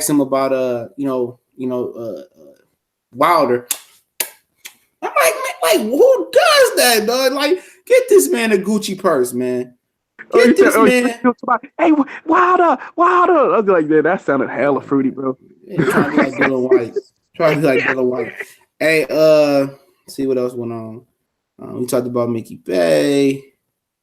We can start there last. Talked about Canelo. What about this potential? It's starting to heat up now, man. Talking about Mikey Earl Spence Jr.? Yeah, what you think about? Like, it's really starting to get traction now. I know, hey, bro. I've been talking about this since I think last year not last year, earlier this year. Like, get back to January, he first started calling him out. And I was like, you serious? No, man, I think this is gonna happen. I think this is gonna be a huge payday for Mikey. I think Mikey really gonna absolutely take this one. I think he's gonna take this fight. It's an opportunity for a big payday fight. Even if he gets beat up, he's still gonna get respected for it. You know, he's not gonna lose respect for taking this fight, especially in the Mexican community. Then different from us. Dude gets slugged to death like that here, the black community, bro. Like, look at that bum. we're far more harder on our boxes than the Mexican community. You can have like 6 losses, still get respect, and I think you should, especially if you're taking tough fights, man. I can't get upset at somebody like that. Cause me, I like Adrian Ronaldo still. So, man, I differ from a lot of fights, but I know a lot of people like that dude weak. Look at him getting beat up all the time and shit. But I think that I see no path to victory for Mikey, but I think it's very courageous for him to take this fight. His brother said, no, Mikey. No, Mikey. I understand Robert Garcia is a realist, man. He understands his brother can't win this fight. He gonna do whatever he can to give him the best. He ain't got no other way to go. Nope. There's no other path to nothing for Mikey. Yeah, because the Lomachenko fight looked like that's probably at least. Somebody in the comments say, why we keep talking about Mikey and Earl? Why is nobody talking about Lomachenko? Bob Arum, motherfucker. Yep, Bob Arum already said. Bob Arum said last time, he said, man, I'm doing Mikey Garcia a favor by even allowing him to fight Lomachenko. He don't want to pay Mikey, man. It's bitterness here. I don't think it's not because he don't think he is bitter. He is bitter as a baby mama who nigga ran off for their whole life and came back at the end and tried to make it work. He bitter, dog. Yeah, it's just like salty as fuck, but he's like, dude, you are mine, and now you just run away. You left for me. You went to Al Heyman too. Of all people, he went to Al Heyman. You know he super angry on that shit. The fact that he got he moved Mikey the way he moved Mikey too, and all the time and TV time and money he invested in Mikey too. Yeah, hell, Mikey got recognition. Mikey name recognition then skyrocketed since he been with Al Heyman, bro. That too, but all the time that Bob invested in money, Bob invested into him, man. Bob, like, man, fuck you, man. I can hear him right now, man. Fuck that old motherfucker right there. You could just hear him saying some racist ass shit. Oh, Mikey can't stand Bob Arum either. He be real diplomatic when it comes to the papers and shit, but I know he be real. But he found out how Bob Arum was getting his ass. That's why he got educated. Oh, he learned about the business, yeah. Yeah, he just ain't become a businessman overnight. Them 2 years he was out, he became a businessman. Hey, I'm telling he getting Lomachenko and Terrence Crawford too. Even as much as he liked Lomachenko, he's still riding. Mikey that's what Floyd tried to tell everybody else. And Oscar tried to take the high road. He wasn't saying shit bad about Bob because that was like his dad, really. Right. But Floyd was trying to tell niggas, like, he told Pacquiao for years, like, you dumbass motherfucker, you getting gypped. Yeah, he tried to get him. He tried to tell him to get away from Bob Arum so they can make that fight. He said, dude, you losing hella money. And I think Bob Arum made the most money off that purse. Bob Arum took home the most money off that Pacquiao Mayweather fight. That's what I was told, that most of that money went to Bob Arum, bro. Because Pacquiao took home about 100 million, or no, not 100 million, but what was it, like 80 or something like that? The Pacquiao supposed to take home. I was happy when that shit was over with. Because when that shit was over with, dog, nigga, a lot of these weak ass pages died, dog. A lot of pages died. Oh, I can know because a lot of people over there, especially a lot of Pactards talking about, Pacquiao gonna whoop Floyd ass. I'm like, man, if you can't see what's coming, I don't care if they fight in their prime. But Floyd always had something for Pacquiao, man. Pacquiao style coming the same way. He'll come in from different angles and shit like that, but Floyd will be able to read him and beat his ass, no matter what. But Pacquiao, you saw Pacquiao was definitely gun shy in that fight because I could tell he was having Juan Manuel Marquez flashbacks, bro. He was working. Floyd was setting him up for the right hand. He missed. He just missed a few times, man. That's why Pacquiao started coming. He started hesitating to come in. So I was like, I said, but then people, the excuse was after the fight. Well, look at Floyd fought. But that also before the fight too. Remember when the fight finally got signed? Look at Floyd fights Pacquiao after he out of his prime. I said Floyd's 3 years older than Pacquiao. Well, Well, he's been in a lot of wars. You always got an excuse, huh? Y'all look stupid. You can talk about the excuses in boxing for days. Just of recent Kovalev war, there was an excuse in the first fight. But if you remember, HBO was pro Kovalev. That was the whole narrative leading up to the fight. Ward not gonna get a decision. People forget that. I know this. They was all pro Kovalev, man. Jim Lampley, like Jim Lampley, this dude a racist piece of shit.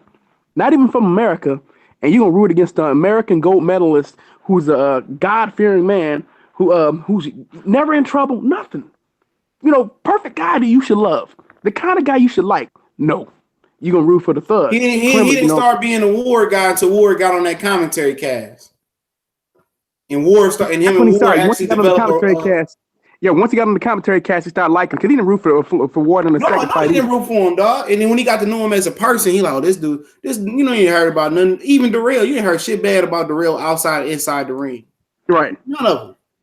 Don't matter. You hear nothing bad about him, other than his uncle punching old boy, which I understood why his uncle punched Ukazi. Right. Because you tired of that shit. You tired of that shit. You tired of that, even if it didn't happen, you tired of that shit happening, dog. You tired of that shit continuously happening and shit. Ukazi was fouling the shit out of him. Fouling the shit out of him, bro. Yeah, so at the end of the day, man, they don't never talk about, they talk about, the war thing, then they talk about the Danny and Lucas. Oh, Danny held them more. I'm like, oh my God. Just take your medicine like a man. No, but I always got to have an excuse, especially because all the racists were out there rooting for Kovalev too, man. I remember all them basically white supremacists out there rooting. And think about that fight is after the knockdown, bro. Andre Ward dominated that fight. He did. He dominated that fight. He took over the fight. Dan Rafael, man, he was over there. His old hating racist ass was after talking where you could tell that I don't know, maybe a Ward, maybe discuss with the judges before the fight. I don't really know what happened with that, but it's obvious that they didn't see the same fight that everyone else saw. I said, no, you didn't see the right fight. He faded. He punched himself out, and Kovalev might have run 2 rounds after that. To be honest, Kovalev don't got no tank, bro, at all. And then you can keep going with fights. I mean, I can't remember off the top of the head, but there's plenty of fights like that, man, that you see, and people just, continue to, he did this and that, he didn't deserve this. Canelo, Floyd just ran the whole time. And I'm like, Floyd is not really he don't even move around that much in most of his fights, which is always just, what is this illusion that Floyd just run around? He doesn't. Floyd, for the most part, stand in front of you and make you miss. These people this misnomer. Like these people, I said, well, Floyd's run. I said, well, go back and watch the fight. I always tell people, they said, man, no. I said, dude, I watched both. So, I've been watching. I said, let me. And then I explained it. I said, okay. I was actually talking to this guy at my job. He's like, Floyd's the runner. I said, Floyd didn't run in that fight. You wanna go back and watch that again? He said, well, I already seen it before. I've seen it multiple times. I said, no, you didn't, because if you did, you wouldn't be saying that Floyd ran. I guess, matter of fact, if you go back and watch, you'll see that Floyd was backing up Canelo. Yeah, Sal, he got whooped. Kovalev got whooped. I kept saying Kovalev got it. The other day I was on, they kept saying, like, no, he didn't. I was like, I'm gonna keep saying until I get up. He got whooped. Kovalev got whooped. He did get whooped. You even go to the Ward Kessler fight. Oh, Andre Ward, he headbutted, he held him, and he cheated Miguel Kessler. How did Ward get this fight over Oakland? And it wasn't in Sweden or Denmark. The same thing about Carl Froch. Sure, I remember when they were like, man, Ward was cheating against Carl Froch. You saw him over there sitting there pulling his head down and shit. Look at Andre Ward was headbutting him and throwing elbows. Look at him. Look what he was doing, putting him in a headlock and shit. Yeah, fuck Ward, the cheating ass. I'm like, you guys kill me. It's like they don't want to see that black fight, especially when they beat up a white guy. That's what it be coming down to. It's like it needs to be Americans. Our first ones, these American people, fans who be talking that shit, anti-black shit, be the ones telling us that we need to be patriotic. I said, y'all always rooting against Americans every time there's a boxing match on. What's different in boxing? What? Then don't tell me about patriotism, then, motherfucker. I don't want to hear about that shit no more. Oh, Kaepernick is kneeing against the flag and he's disrespecting the flag and he's disrespecting the flag. Like, ain't nobody disrespecting no fucking flag.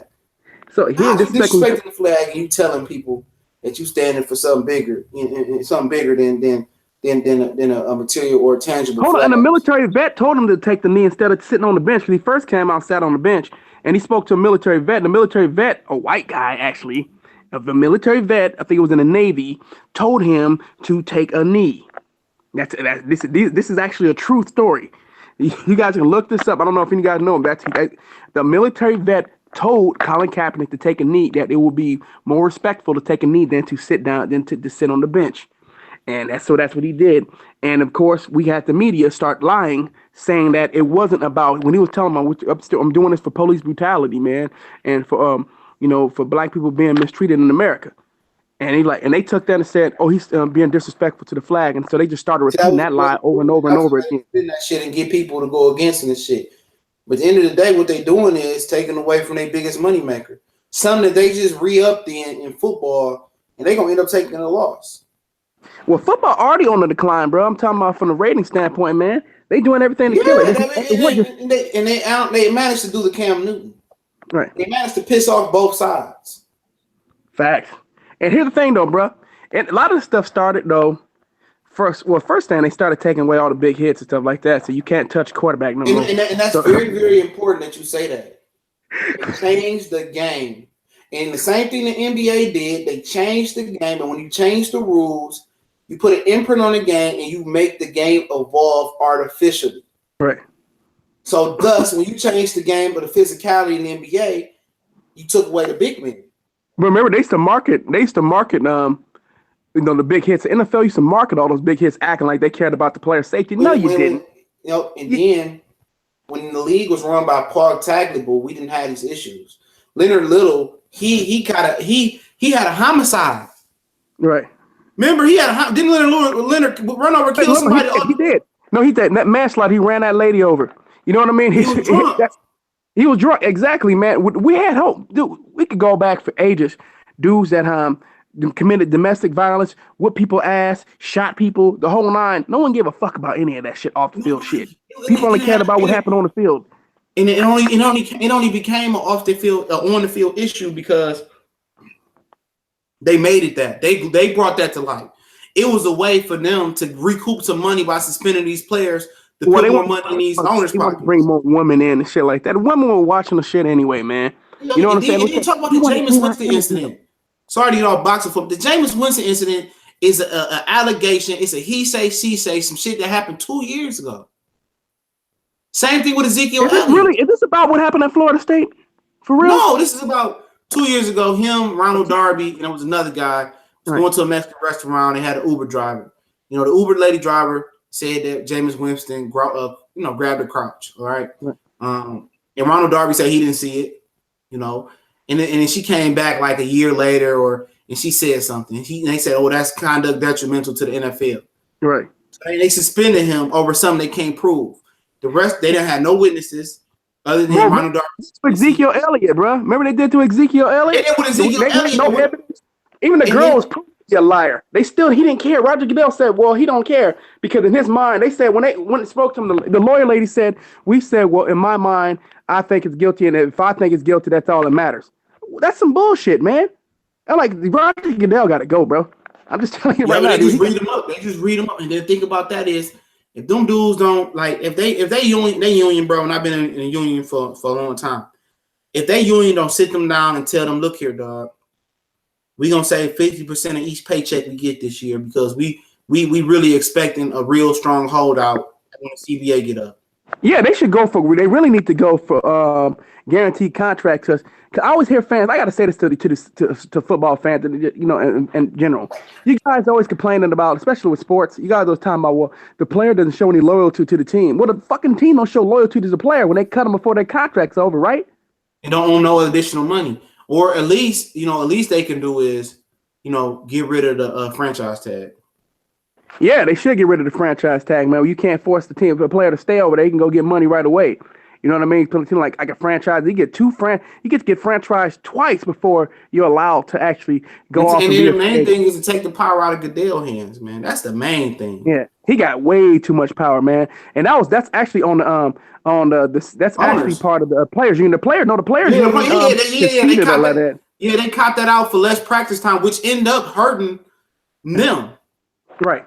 Because when you practice more and you do those two-a-days, that physically prepares you for the season.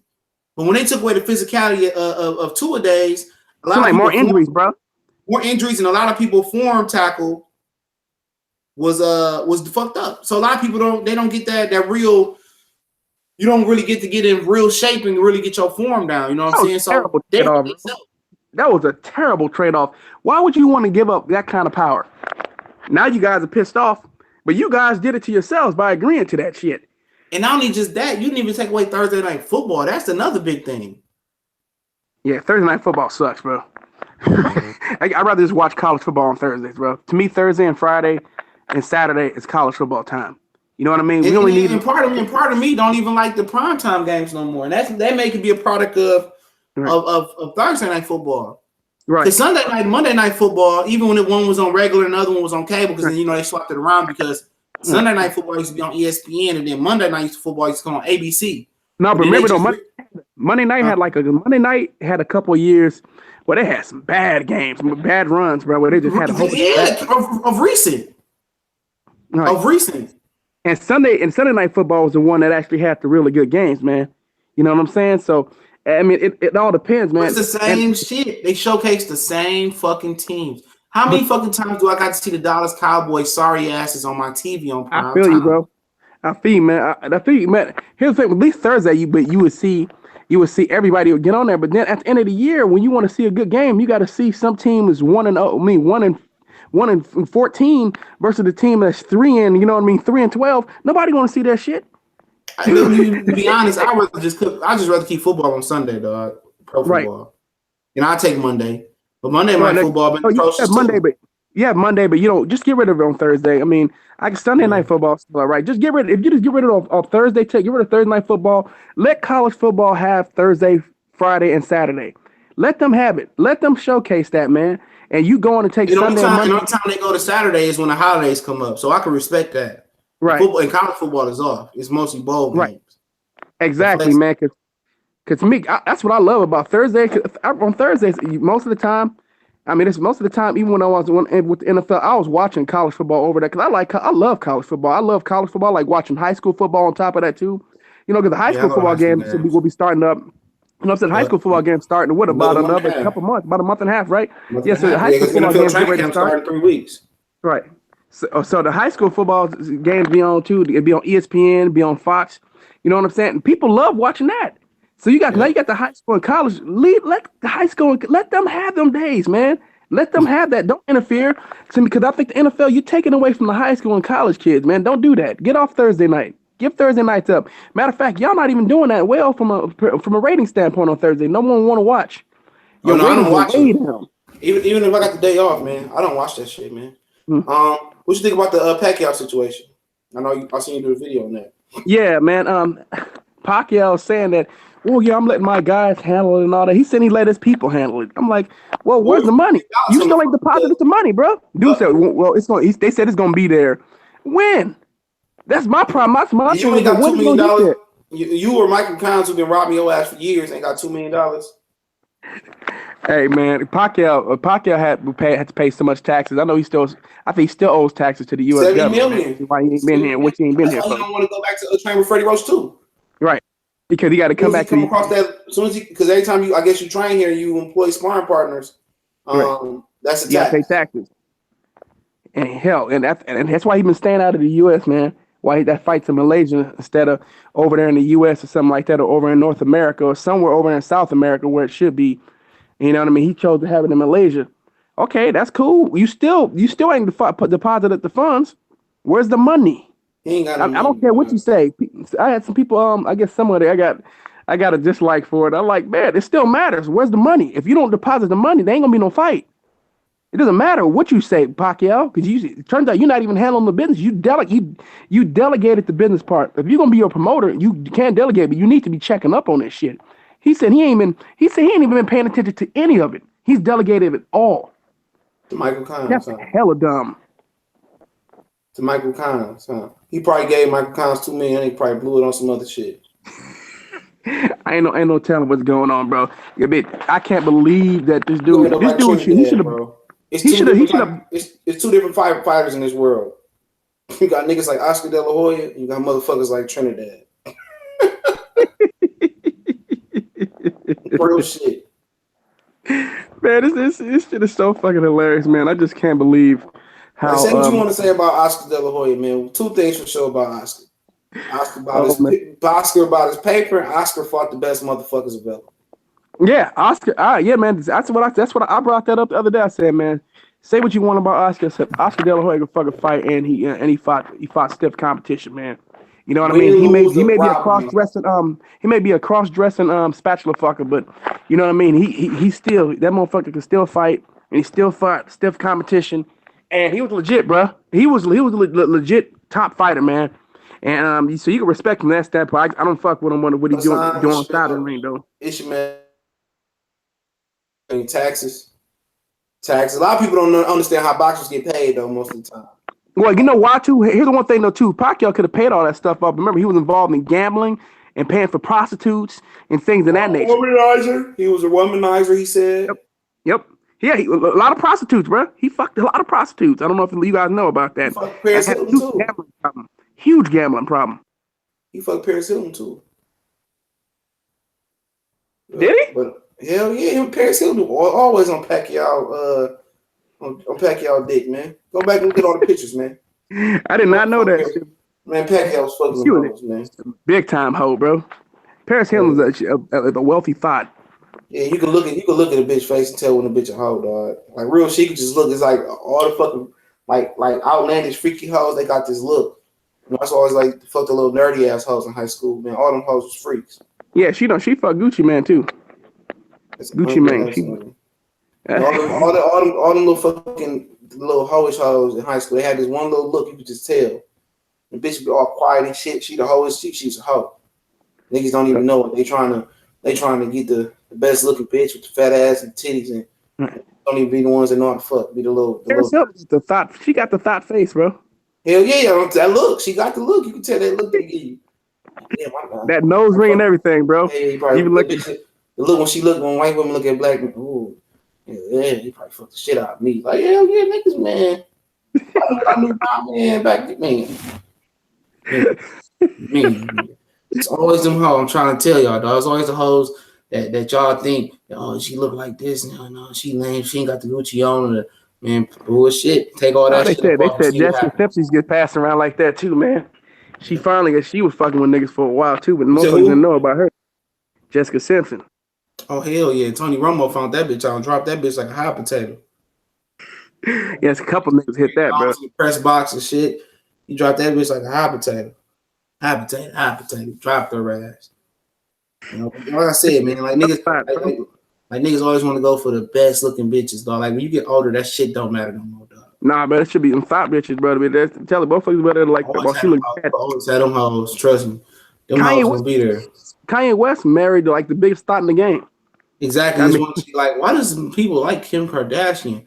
Like, bitch, this bitch her mama whole career was getting over on niggas and stealing niggas' money. And the mama thought too. She just taught her daughters how to get the same. Yup, she taught her daughters to be a thought. I don't respect no thoughttivity, dog. Now most bitches, dog, most bitches gonna have their thigh stretched, though. Real shit. But most chicks gonna have niggas have their whole stretch and bitches have their thigh stretched, though. Don't be the mama's still a thought though. She's 60-something years old. It's still a thought. It's like this. Like she ain't even retired from being a thought. Here you go. Max Stone. Talk Bullocks channel. What is Bullocks? But it's like Stone. Bullshit, bro. Bullocks mean like bullshit, man. It's full of bullocks. Max Stone, old classic English name, old Max Stone. Oh, I kissed the rings of the king and the princess and the queen of the UK. Old English hat wearing motherfucker. You know what I'm saying? Fuck him, man. Max Stone. Yeah. Max Stone, what the fuck you about to go? You got a private investigation firing Max Stone. I don't know why Mike think of Max Stone made me bring up Ricky Hatton, but I keep Ricky Hatton, man. Ricky Hatton was, they said he was snorting mountains of coke, like not even lions, like mountains.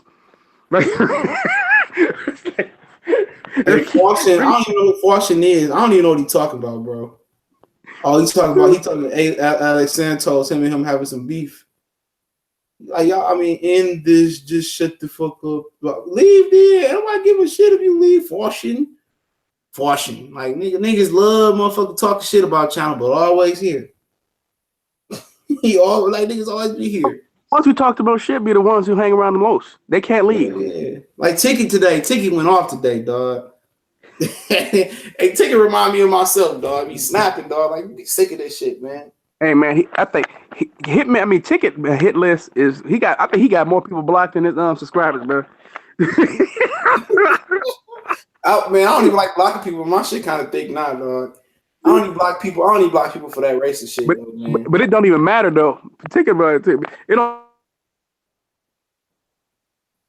Oh, damn, he done popped off. I think he fell off, but shit. I'll wait till he jump back on. Yeah, Marlo, what up, Mark Wonderlick, bro? What's going on in the building, bro? Napoleon Armstrong. Everybody he blocks still listen though, bro. You could tell. Look at the numbers of views. Look at the views he get. All them people he blocks. They probably create a new account. They probably create a new account. You probably do create a new account. I don't give a man, dog. Just don't. Somebody blocked me, but I ain't going back to their channel, bro. I can't. Man, they can't help it though, man. They talk about the same shit, man. After some days, people keep saying the same race-based shit. I just gotta block your ass, man. After a while, bro. What up, Gregory Wyatt, bro? If you're still in the building, what's going on, bro? I'm just gonna block you. I don't care, man. Fuck you. Yeah, I had a guy like 2 days ago. A guy just kept saying, "All you LDBC niggers, nigger." I'm like, you gotta go, bro. You getting blocked. I ain't gotta say shit to you, like, bye, bitch. Yep, I just removed the comment and blocked his ass. Took a pass every time a Shields fight. Think that card come on at 10, man. I should just take my lazy ass down there, but the level of disrespect I got for press passes, man. I just emailed him, you know what I'm saying? You know. But I mean, go down there, man. I wouldn't mind if you get an interview with Clarissa Shields, though. That's the only reason I would want you to go down there and get an interview from her. I mean, that's the only one I wanted to interview on Christian Hammer and Gabriel Hanna. Like, okay, Hannah great. I bet you try to bring her back to the house, bro. Hell yeah, I know you got knocked out, baby. I know you got knocked out. Let me come back and rub your butt. You know, just her legs. Oh my god, dog. I was watching film on her. I never got a chance to the prediction video. Yeah, she bad as shit, bro. Hell, she got knocked out. I was like, no, baby, no, not you. No. All this other looking like bitch to get knocked out, man. Wow, bitch is bad, dog. Like, I would not pull out, dog. I'm sorry. It's just Hannah Gabriels and what's the other one? Cecilia Brækhus. Yeah, she fine as a motherfucker too. Even the chick since Cecilia Brækhus fought, she was fine. You talking about the one she just bought or for? Yeah, I got her as a friend on Facebook. She fine as hell too. She just got the facial piercings, but she fine as a motherfucker too, dog. I know we ain't supposed to check her out, bro. Bro, I've seen some, especially some of these MMA chicks. I'm like, god damn, like you too cute to be. But I be looking. I'm like, you too cute to be fighting.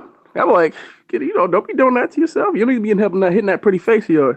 I know that sounds sexist as hell. Sorry, woman. I fuck the shit out of Crystal Shields too. What the fuck you mean? I love chocolate women. Fuck them light skin hoes. Them light skin hoes can't fuck. Oh man, I like chocolate women too, brother. I ain't got nothing, especially when it's all the same color. Especially when it's all the same color, because you know who bad. Odo told me one day, right? When I used to work out, he came up to me and said, "You know what? You always just tell me shit. It all sound the same. It all feel the same. It all swoosh the same." What the fuck are you talking about, dog? Facts. Oh, especially, bro. When I really don't even want. You gotta be real, dog. I really don't even want credentials, dog. I just was going down there to support Clarissa Shields, man. You know, the tickets really ain't shit. But like, you should go down there and support, man. Get the interview, bro. Get the interview and put that up on your channel, bro. I ain't gonna have access to her. You don't. Oh, there's no way you can get to her. Nope. I only know the one promoter that reached out to me. I don't even know him. Like because you remember this is what's it called? Saltia Promotions. They ain't from here. Oh. They got a Detroit page though. I could ask somebody, but like I said, see if you can go through that way, man. It'll be good. That'll be a good interview for you to get up, bro. Because I mean, that's somebody. Because I've been watching her fight, especially since the Olympics, bro. I didn't know about it before, but I remember her doing it. It was so funny about it. They had the open media workout, and wasn't nobody even there. It was a handful of press there, like, dude. You know. You think they would be itching for you, especially being from Detroit, to try to go over there and give some love? Because I mean, there's a lot of brothers, especially who like boxing, that actually want to support Clarissa Shields. She can let us, I ain't seen nobody. We can help them grow women's boxing. That's look, that. I ain't seen nobody post a video from that press release, from that media workout, or from that damn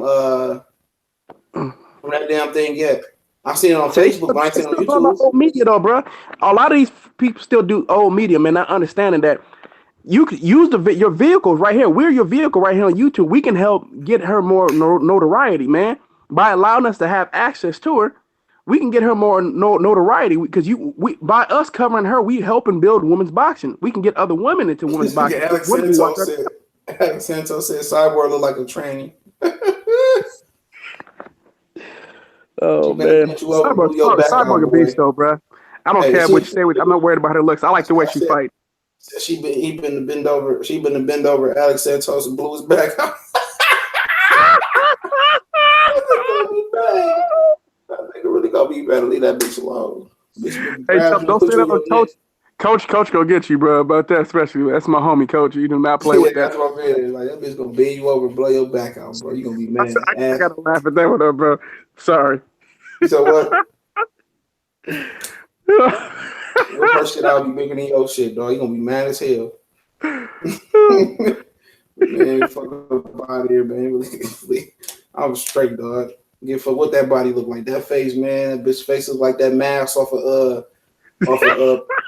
Black Panther that nigga stole out the museum and shit. You got vibranium in it? No, it just looks sweet, nigga. Fuck all that, man. Fuck that. Sorry, dog. But I like the way she fight though. She was giving Clarissa Shields some good work when they was boxing. But she wouldn't give up MMA. Hold on one second, I'll be right back. Oh yeah, she wouldn't give up MMA and box, so I'm all for it. I definitely support Chris Cyborg, man, for sure. I'm against over religious groups like ISI. I don't even know what the ISI shit is. You fucking the pussy, not the face. True. I'm straight though, bro. I gotta have something to look at for my thing to get hard though, bro. Unless she give me a couple drinks. But then again, man. We'll talk about some bullshit. I got any questions I ask, man. I was looking at that new cognac Ciroc they got, dog. That shit for what is that shit? Is it a fifth? It gotta be a fifth. That bitch was $35, dog, or almost $40 for the fifth. A brand new cognac Ciroc. Are they out there fucking mind? You mind some nigga at the liquor store just told me. See, I don't drink heavily though, but I do like cognac. When I do drink every now and again when it's a tough work week, whatever. Man, that shit $35 or $40. He said you might as well. He just told me you might as well continue to drink Remy. See, I'm not a big Remy drinker. Hennessy. I like Hennessy. I'm learning to like Remy. I like the dark Respado Patron. That's pretty good as well. But like I said, I'm not just paying $40 for the name of a liquor because at the end of the day, if you know how to drink liquor, most of the time, no matter how cheap the liquor is, you won't get a hangover depending on what type of cheap liquor that you drink. Like I like ENJ XO. 7-8 put me up on that shit. That shit good as hell. When money funny, I go get that. And I put my girl and her friends up on that shit. They like that shit too. So shit, like I said, man, I ain't gonna perpetrate like I'm balling like that. Niggas ain't balling some days. It's a Seagram's day. Some days it's a Crown Apple Royal. On Sundays when I gotta go to work Monday, I drink Crown Apple Royal. It don't give you it don't tear you up like that. You know what I'm saying? It don't have you drunk like that. Crown Reserve, I'm gonna try that. What up, TJ Wilkins, bro? So I don't, what I'm saying? Basically, I don't even drink during the week. If I work during the week, I won't even drink, at all. If I had to work a Saturday, I get off and then, I drink. But like I said, I never bought. Only in college, I bought a blue motherfucker at the bar, maybe a couple of drinks at the bar. But other than that, when I came back home from college, I never bought a drink at the bar. I never bought a girl a drink. Never. We can go to the carport. You know what I'm saying? Vodka smooth day. Yeah, I like vodka. I like Absolute sometimes, man. Even though Absolute smell like it's strong as hell. Once you get a tolerance for Absolute, it's straight, man. But like I said, I'm not paying no $40 fucking for no fucking. Nastiest vodka, Sky Vodka, bro. Sky Vodka. See, I ain't never suit that low. It's worse than Slovakia. It's worse than Slovakia. Horrible, bro. Horrible. I'm just tell you, bro. I'll tell you, man. If you gonna give vodka, man, there's plenty of. Matter of fact, the best vodka to get is get the real vodka from Russia, man. Not for no France and nothing like that, bro. Vodka is nothing but rotten vegetables. Is it rotten potatoes, right? Yeah, rotten potatoes, bro. Yeah, man. Yeah, certain vodkas I mess with, man. But like my tequila drink, I can never drink 1800 again, though. Right. Oh, you don't fuck with 1800 silver and no, I drunk that bitch in high school so much, dog. And then they didn't took the top off where you could pour it as a shot. Now, like that was the whole like one of the main points of getting the shit. Man, I'm telling you, bro. I got pretty much everything, bro. To be honest with you, I don't even really drink, man. To be honest with you, I'm an occasional drinker. I'm occasional, like if I had a tough work week or if it's a social event, I'll drink. So I got a bar at my crib, man. All my liquor is obsolete though, man. Motherfuckers that came over and then put shit in a jar, just drunk my shit. You know what I'm saying? Nah, my shit ain't obsolete, man. I got a bunch of unopened bottles. I got the fucking what's that shit called? Oh my god, Patron. I got Patron limited edition. I got Patron limited edition, man. It's fucking in a nice seal and everything like that, man. Cashed out on that bitch until I die. I don't care. I'm gonna open that shit right now. Somebody begging me, let me try that. I said nope.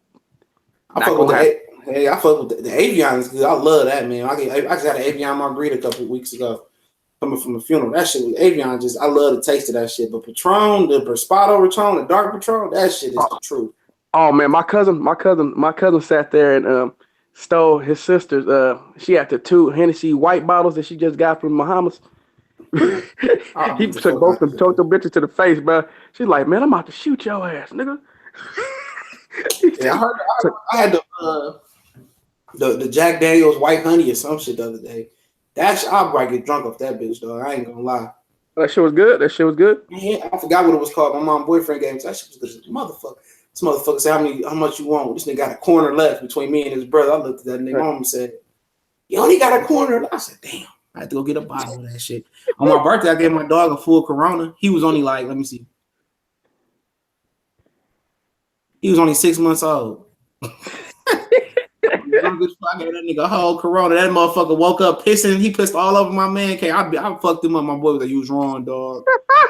He was just walking and pissing and shit. That nigga, man, what pissed me off? This nigga jumped on my motherfucking futon. My girl just had bought me. I put that bitch together and everything.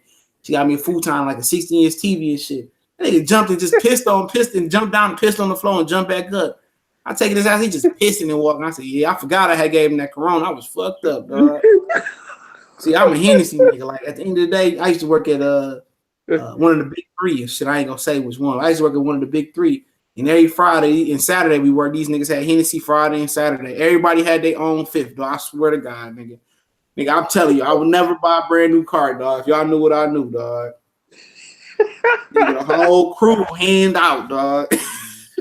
Driving high-lows with your Hennessy in your cup. What I know, dog. Nigga, I would never buy. I'm like, I told myself that I'd never do that shit. I used to come home, nigga. Dog, my girl used to hate when I come home. Dick hard as a motherfucker. It's another update. You know, ain't shit going. That's baseball. All these games getting rained out.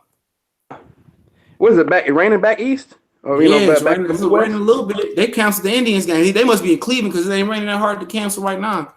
You know, but the thing about it is, they got so many. They can just throw that to another back to back, unless it's like a Subway series where the Mets coming to the AL or the Yankees going to the NL. Should have been warm. Been warm out this way, man. Shit. Yeah, I think if I go back for the Danny and Sean fight, man, I might just take a Friday night out there or some shit like that, or a Saturday night trip and come back Sunday morning or whatever, and just go out there because for that fight, I think I might catch a Yankees game. Or Mets game. Bro, we been having we got warm heat waves and shit coming through this bitch right now. So it's a cool wave. It was a heat wave a couple weeks ago, so it's cool over here. So I might catch it. Like I could have caught a Mets game last time when I went out to New York, but I didn't though. I should have went to that motherfucker. I went shopping instead, but yeah, man, New York, man, is definitely shoot. That's I ain't been out west for a fight, but New York, man, that shit, man, it's so much shit to do, man. Oh, New York, bro, I'm gonna tell you, bro, you be in LA, bro, you gonna have a good time, bro. I'm just gonna tell you, man. There's so much work out there, bro. I'm just gonna tell you right now, bro. From a chick standpoint, there's so much work in LA. Well, yeah, I've been out there, dog. My dad used to work out there, man. So I've been out there, dog. My mom, she was in San Diego a couple years ago. But yeah, I already know, man. I want to go back now. I'm older, man. Yeah, I'm telling you, bro. You're going to have That's fun, what old boy bro. got killed at. That's what old boy got killed at. Remember we tried to take old boy and girl in L.A.? When in L.A., Dollar, and old boy plugged his ass in the parking lot over a chick. He did. Yeah, he did. Yeah. He got plugged. At the one of the malls. I forgot which mall it was at. All that girl, all them women out there, he wanted to prove a point. Too. Yeah, dude from Houston, too. Oh, you talking about the dude that killed him? Yeah, the dude that killed him. Yeah, that's sad though, man. This new rapper shit killing. That shit ain't shit new, man. A lot of them, like my man from Minister Society, what's his name? Kane. They said he was really going around in LA, really thinking he was Kane. Rapper killing been going on since the early '90s, bro. Even all the way out here, bro. Hell rappers, like I'm saying, like my man's Kane that played Minister Society, Kane. They say he was going around LA thinking he really was Kane, smacking niggas and socking them and all types of shit. See, a lot of these niggas be believing they raps though, and they find out this shit reality, dog. Like Tekashi 6ix9ine, he want to get a reality check now. No, he did. He's scared now, bro. He's scared now. You know, reality check. You know, you got to pay what you owe. Either you gonna send, you better hold on to security, bro. He better hold on to security. Not even that. He just take a whole bunch of money and give it to them niggas and say donate it to a charitable use of Chicago. You know, because them niggas not. You think they gonna let that shit go? Hell no, they want him, bro.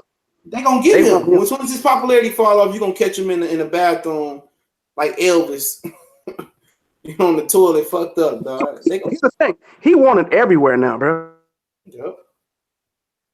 And people starting, and then now people starting to well, he done jumped off for a minute. You know, people starting to indict starting to get mad at Chicago about the shit, saying you niggas soft as shit. Think the niggas gonna let that shit, lay down or slide? Hell no, they gonna get Young Dog, man. Yeah, he can't bro, without being wanted now. That's how stupid he was. I'm like, why would you think? I'll tell you how young and stupid he was, though, too. He had his manager and them all gassing him up because they feel like he got security and stuff like that around. But everybody affiliated with him, too. They all in danger, too. They gonna see y'all. And y'all, Alex Santos said, Cali, you remember when Young Lay got shot in the head? Got shot through the head? Young Lay? Young Lay. Yeah, I remember that. Yeah, Young Lay, he from Santa Rosa. I remember when he got shot. Hell, I remember when Stephen Miller got shot underneath the overpass. So Laura called out Jamel Charlo again. Oh, did he? That's a good fight. People bring that shit up. But you know what his brother said? You know what his brother said? They said that shit ain't happen unless I say it happened. He said that again? He said it before because he said all the kids still play together and stuff. That's the big brother. Jamel said he don't give a fuck. He said I don't give a fuck. Nah, that fight needs to happen. Ain't a lot of other fights out there for him right now. Ain't no fights out there for him. He needs to take that fight. Unless he can fight Jaime Munguia. He needs to take that fight. Yep, but it's another high risk, low reward fight though for him. It is, but you know what? What else? What other fights are there? Ain't no good fights. If I was him, what do you hold? WBC? Yeah. Damn, it'd be nice if he held the WBO because he can move up and be the mandatory right away. But he don't want to move up. I move up on her ass, man. Seriously, they call me a duck, whatever. I was there to fight. He bullshitted around because if you the WBO champion and you move up a weight class, you automatically become the mandatory. What Herb did was real fucked up, bro. He slowed down the momentum of the 154-pound division, bro. He did it on purpose. Yep. And people talking about you hating. I ain't hating on shit. I know what he did. He did all that talking on his shoulder was fucked up. Yeah, he was gonna fight Kell. Like I said, every time the people say something, he was gonna fight Kell Brook.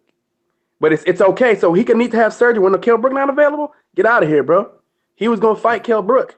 We know why he chose. He elected to have surgery because he don't want to fight Jamel Charlo, man. Yeah. He don't want that fight. Why can't you tell the way he started talking differently after he beat Lara? He started talking. Yeah. I'm like, man. Yeah, when you really go back and look at this whole picture, we should have seen this whole thing coming a mile away. But actually, his whole demeanor was different at first, dog. It was. He was talking like he wanted smoke. Yeah, he was talking all tough. He had a little bass in his zone. in his voice, and I was like, okay. I'm like, yeah. I think him barely getting past Laura scared him. In my opinion, he barely got past everybody. I know. Barely got past everybody. But I think he looked at that and he got hurt when Laura hurt him. I even think Trout hurt him a little bit, but not too much. Not like Laura. Laura really hurt him though. But I think he's looking at that and thinking about Charlo like, man, if I'm getting hurt by Laura, I don't even want to know what Charlo punch is gonna feel like. Charlo's gonna put him on his ass, and he know it. He know it. So he trying to avoid that smoke, bro. That's what talking all that shit, and then people getting mad. People been calling me a hater, bro. I got called a hater. I've been getting called a hater for a while now over this. I'm like, dude, it's obvious what's going on. Jones gonna hate on the black man. You've been called a hater too, though, bro. You've been called a hater over Jared Hurd. Hey, did you see this interview with my Brooklyn brother sent it to me with Robert Garcia? He fires back at Abel Sanchez for saying Canelo Alvarez had cast like him. Yeah, I saw that. I saw that one right there. He said, "No, man, depends on the state and all that type of shit." You know, he said, "Man, that was deep shit." Yeah, because he went in there and said, like, he said, "No, man, it's about you protecting your hands and some things like that." And then he said, "You Abel Sanchez is a fucking novice. He ain't got no real fighters. He ain't been nowhere outside of California." Nah, man, Abel Sanchez is an idiot. Robert Garcia, when he says something, especially going deep when he's talking about boxing and the technical standpoints, I listen to him because I know he's real. He's one of the best trainers, if not the best trainer in the game. So Robert Garcia, I take what he says what he says seriously. I respect his word. He's somebody I listen to. Abel Sanchez, I ain't listening to shit he got to say. He be touching. You don't know shit. Obviously, how do you not know that? How do you not know the rules? And how do you do your fighter dish justice like that, dog? Calling that cheating. You would think he's been in the game longer than Robert Garcia. He should know. I think he was in the game before that, and then he was in diapers. Hey, remember, he ain't have a Jericho, bro. Yep. That's how long he been in the game, bro. And still had it good. Abel Sanchez, piece of shit, man. Got Terry Norris. Fucked up old boy career, man. Terry Norris can't even talk no more. Shit, got him eating Gerber and shit now. He probably didn't even send that nigga a text. He ain't sitting or hug the nigga or nothing. Nah, bro. He bragged. He said, I do like African American fighters, black fighters. He said Terry Norris was a beast. I turned Terry Norris into an attacker.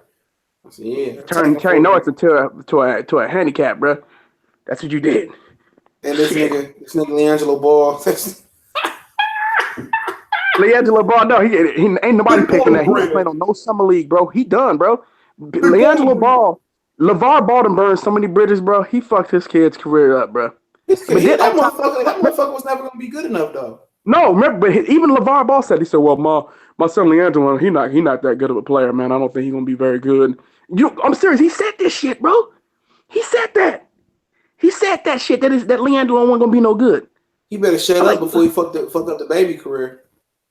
Oh, that baby career done, especially the way he act too and play. Yeah, he lazy. He got a lot of talent though. He does. Lazy.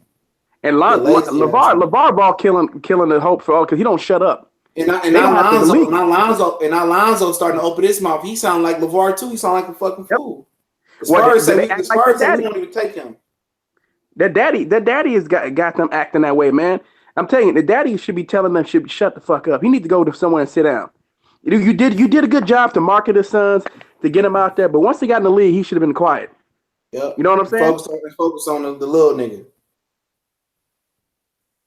Focus on the little one, dog. That's what you should just focus on him. He's stupid for pulling his kids out of school anyway, because I don't like the way he coaches. And they still won the championship without them niggas. Right. No, but that show you about right there. It wasn't the coach, it was him. Because he's looking for some particular thing over there taking half-court shots and shit like that, pulling up from half-court from three. I'm like, during the middle of the game. I'm like, what are you doing, man? You gonna say shit to my daddy.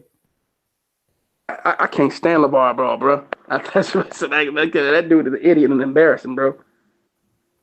Yep. Embarrassing. Spurs said we won't even take Lonzo Ball. We don't even. Nobody want him. LeAngelo not getting no summer NBA invites, no summer league invites. None. I That's because his dude, daddy. they blackballed. We just seen NBA players' sons get invites that can't even dribble and chew bubble gum. I know. They said, bro, they blackballed. They sending this is a message being sent to LeVar Ball, bro. And That's what Lonzo this is all cuz. Yep, they telling Ball. you. They telling Lonzo, you may be next to get blackballed out the league. He gonna be over there in Marcin Television playing. He better go to B because because I heard he burned a lot of bridges in Europe. Yo, he gonna be the motherfucker Lonzo gonna be playing for where Luke Doncic just came from. He gonna replace Luke Doncic.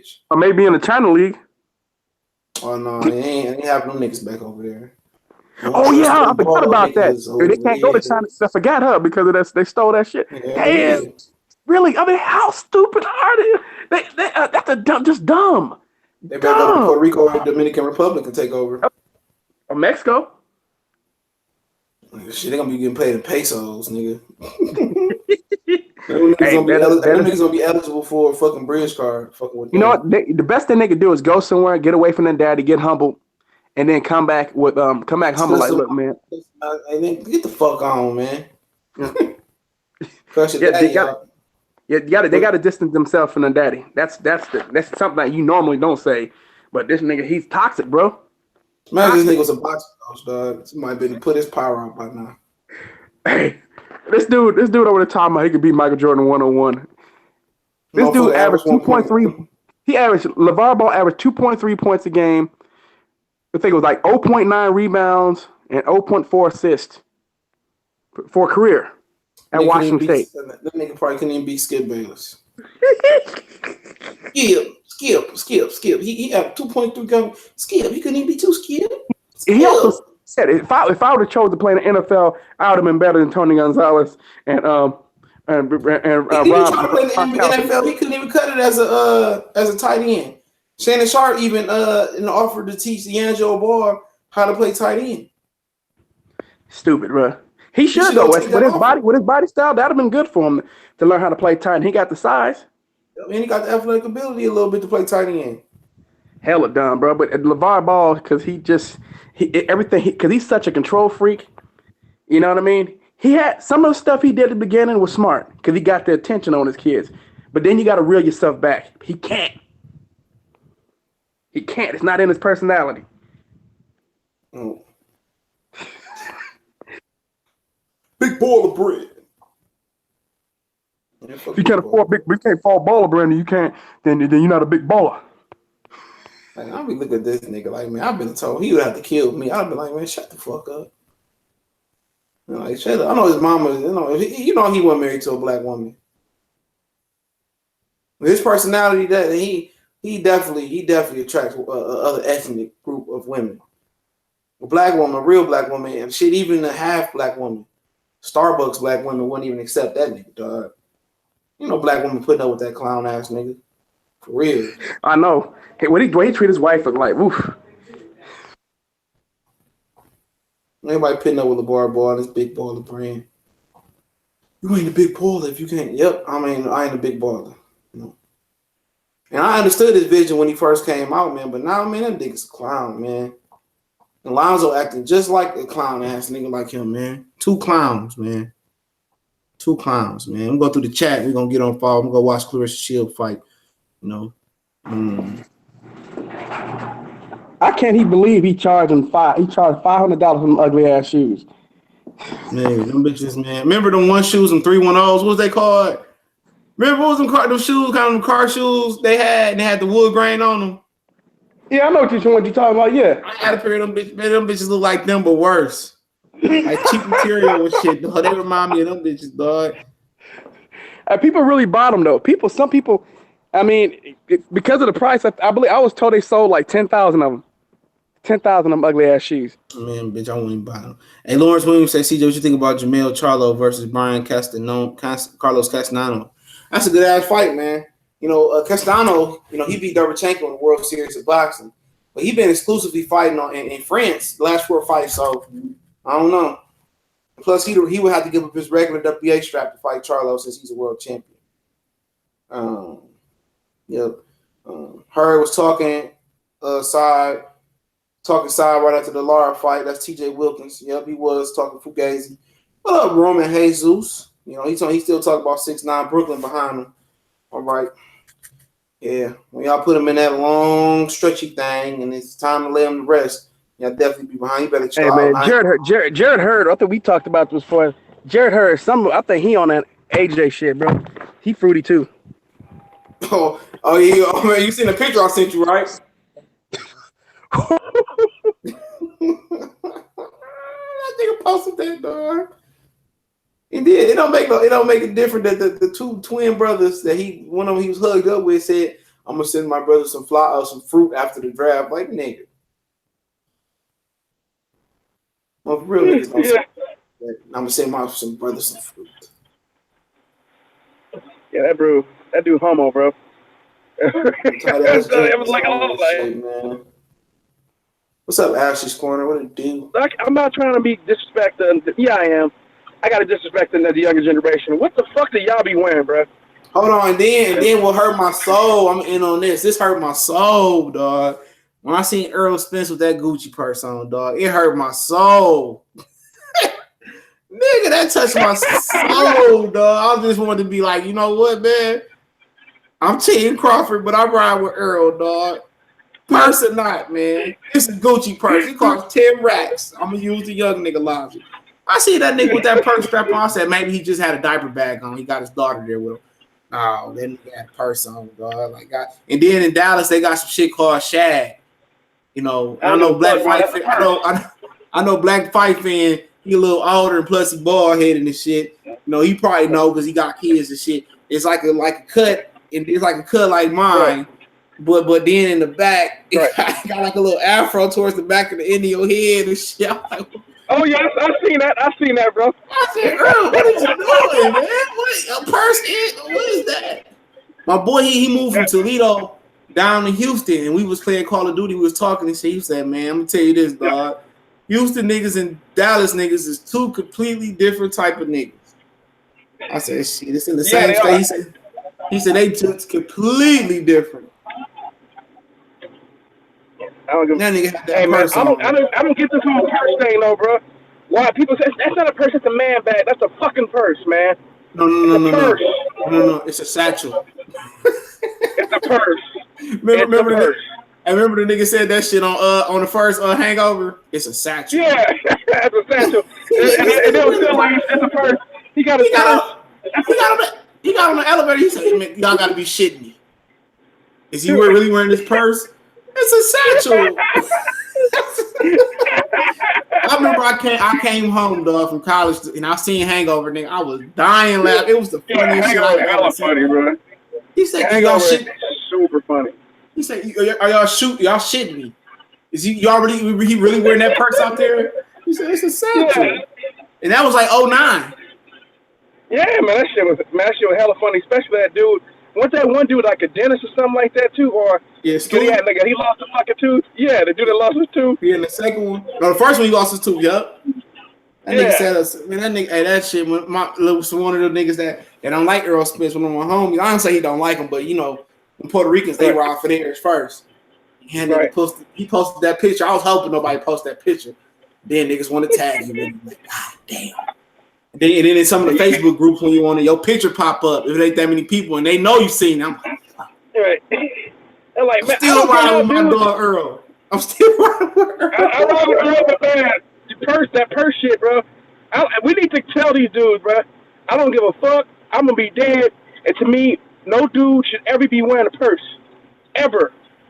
And be like I said, that's not a purse. That's a satchel. That's a man bag. It's a purse. It's just another word for a purse. I don't even like holding my girl. I don't even like holding my girl purse when she go to the salon and try some shit on, nigga. I bought her like the little book bag type of purse shit. Like, bruh, I feel you on that, man. My girl like, hold this. I'm like, I'm gonna sit it on the ground or sit over here on the table or something. I don't want to hold it the whole time, bro. Sit right there. I watch you like, hell no. I'm like, fuck that. That's a diaper bag. It ain't no purse, nigga. It's a diaper bag. I was hoping it was a diaper bag or Earl Dawg. I said, this nigga. They was like, see, bud, don't do this. I'm like, man, what? Nah, that purse shit, bro, got to stop, bro. The purse is even Benny Siegel. Benny Siegel look like. Hey, Benny Siegel was talking about that shit. You seen that interview? That nigga like he was on his last deathbed though. Right. Oh yeah, Benny Siegel got he got diabetes and shit, bro. I don't think interesting thing, for y'all that watch the Breakfast Club today, if y'all haven't seen it, they interviewed Freeway. He had a kidney transplant, so. Yeah, I saw him. He was looking bad. I saw stuff out of nowhere. Yeah, he needed a kidney transplant. He looked like he a little bit more healthier. All that money them niggas had making with Jay-Z. And Jay-Z ain't gonna let you get fucked. His artists gonna get fucked. And you didn't say none. You don't have really nothing to show for it, man. Nah, man, they said Jay-Z been on some fuck shit though, man. So I'm not surprised. But it ain't even about that though. They made the money. They didn't do what they supposed to do with their money. Right. No, anything you think you come into the rap game before we wrap this up? You come into the rap game, you're only gonna be hot for so long, man. Yep. Do you think you want to recoup and put some of that money up? They go out here and get these big ass houses, these fish tanks that cost $100,000 to maintain a month, and 10 different cars. And you making the same mistakes before the pioneers before you. And everybody aware of the New Edition story, the TLC story. Everybody's aware of that. Like, how did that happen from James Brown and Ray Charles and Sam Cooke, all of them being some of the most successful businessmen in the music business? You know what I'm saying? How did it go from them? Ray Charles, the first guy to own his masters and all his rights and shit like that. You know what I'm saying? All of that. Man, you can remind me of Redman, man. Redman still live in the hood, but own properties. Like he never, like I said, he made sure that he stayed well off financially. He never went off and started, spending crazy money or anything of that nature, man. He still got the same house that he had before he got famous. And he owned property. And then you look at the history of the music business. It's never been a black person that owned a major distribution deal. And basically, what a major distribution is, it allows you to distribute, CDs and music at the most highest and optimum point. Like you will see Cash Money Records, but then / Universal. Universal is a distribution. Yeah, they don't want to distribute the records and push it. That's called a production deal, man. That's called a production deal. Because I think it was Master P was the first one to get it, and then E40 got it. The first ones to get to the kind of deals actually came out the Bay, and then JT the Bigger Figure with GLP. They got one with Priority Records, like the Bay Area, man. But the thing about it is, it always has to be attached to a major record label. It's never been a black person to own a major distribution deal, because Sam Cooke and James Brown was going to be a major distribution company. You know what happened? They killed Sam Cooke and James Brown pulled up out that shit. James Brown had cash. Even back in the 80s, he had money like today. He had a PJ. He was a smart businessman. He cut the middleman out. Everything went through him. He was smart. How did you get from being a smart businessman in the music, from Ray Charles to Sam Cooke to James Brown to New Edition getting mopeds and not making money until them niggas was wrong, to TLC getting fucked up about the deal, to all these rappers getting messed up about the deal, NWA, all them guys get messed up? How is these guys still not woke? That little faggot guy that rap out of Philly, Lil Uzi Vert, had a song that made over a whole bunch of, it had 1 billion streams, and all he got was like $500K for the each stream, and the record label got like shit, millions, multi-millions. Yep, these dudes be signing over. Like I said, these dudes be so eager to sign, and that instead of taking a lawyer with them that can go over the terms, you know what I mean, to make sure that you're not getting fucked in a deal, and they never seem to understand. I learned about the music industry early because matter of fact, there was a time when I was actually gonna get into the music industry, didn't end up doing it, but I actually was. I used to battle rap and everything of that nature, man. So I started learning about BMI and the things of that nature, you know what I mean? Talking about, especially about owning your rights to your music, man. That was one of the first things that we learned. We learned about all that, was getting BMI, getting with ASCAP and shit like that, making sure that you copyrighted your music, man, which a lot of people didn't do. A lot of people didn't copyright their work, man. So it was easy to steal from these dudes. Yep, pick it up. Yeah. A copyright law. A copyright covers you for law covers you for 100 years, if I'm correct. Right. It covers your music. So after 100 years, and you're gonna be probably dead after 100 years, somebody else can buy the music. You know what I'm saying? But you be well gone. Gabe Benson, thanks for the super chat. What's good, CJ? Callie, hope you brothers are well. I'm pretty sure I'm doing good. I'm pretty sure Callie doing good. But yeah, that whole situation is no black person has ever did that. You never had nobody headed a major distribution. And the music business is a very, very funny business to get into. And a lot of the game set up now, the way they set up now, man, there's no reason for any of these dudes to go sign to some major record label now. Same thing as boxing and promoters. Same as boxers and promoters. It's no reason. You can upload the way it's producers walking around here, you can upload your mixtape up for free on that piff. And just do shows and collect money off of doing shows. And honestly, the government couldn't even really track your paper trail. Every time you show up to a show when your music hot enough and it travels through the internet enough, you could pop up and get 30 grand a show. You do a 20 city tour at 30 grand a show. Shit, what's that? About 600 grand? Yeah, that adds up. Yeah, because back in the day, because it's always been, I don't know if a lot of you guys know this, for the music industry, no one ever made any money off record sales, man, except for the record labels. You know what I mean? What they used to make their money was off the tour. Remember Michael Jackson was fighting to get like a dime or a quarter per dollar or some shit they sold off a record? Yeah, because you know what a good deal used to be considered? Got $1.20 off for each CD or tape sold. That was considered a good deal. You see what kind of bullshit that was? Not even 10%. You didn't even get 10%, and you could get like a quarter off of each every time your song was played on the radio. That's the kind of fuck shit they used to get, man. Now it turned out if you get a lot of plays, it'll turn into a lot of money, but it's not what you should get. Yep. You know the nigga T.I. say, he said, what did the nigga say in the song? He said, "I'll be damned if I get a penny. If Grand Hustle sell, I'm gonna get plenty." He right about that one, man. They getting these dudes pennies on the dollar, dog. Legitimately pennies on the dollar. Yeah, they wouldn't get nothing. These dudes were getting Michael Jackson was the first guy to fight for like a dime on per sale, like displaying it to you if a record sold, right? And Michael Jackson album was $10, so every dollar it sold for, he got a dime on each dollar. Right. So ultimately, he ended up with a dollar per. I'm gonna tell you guys who was getting more money before even Michael Jackson. Smokey Robinson is the one who was the first one to start making a killing off of royalties. Yeah, because he was writing a lot of shit. He was writing all the songs in Motown and producing, writing and producing, bruh. For everybody. That's where the money at. That production is where the money at and writing. That's why Neo don't come out with no more fucking songs. What you need to come out for?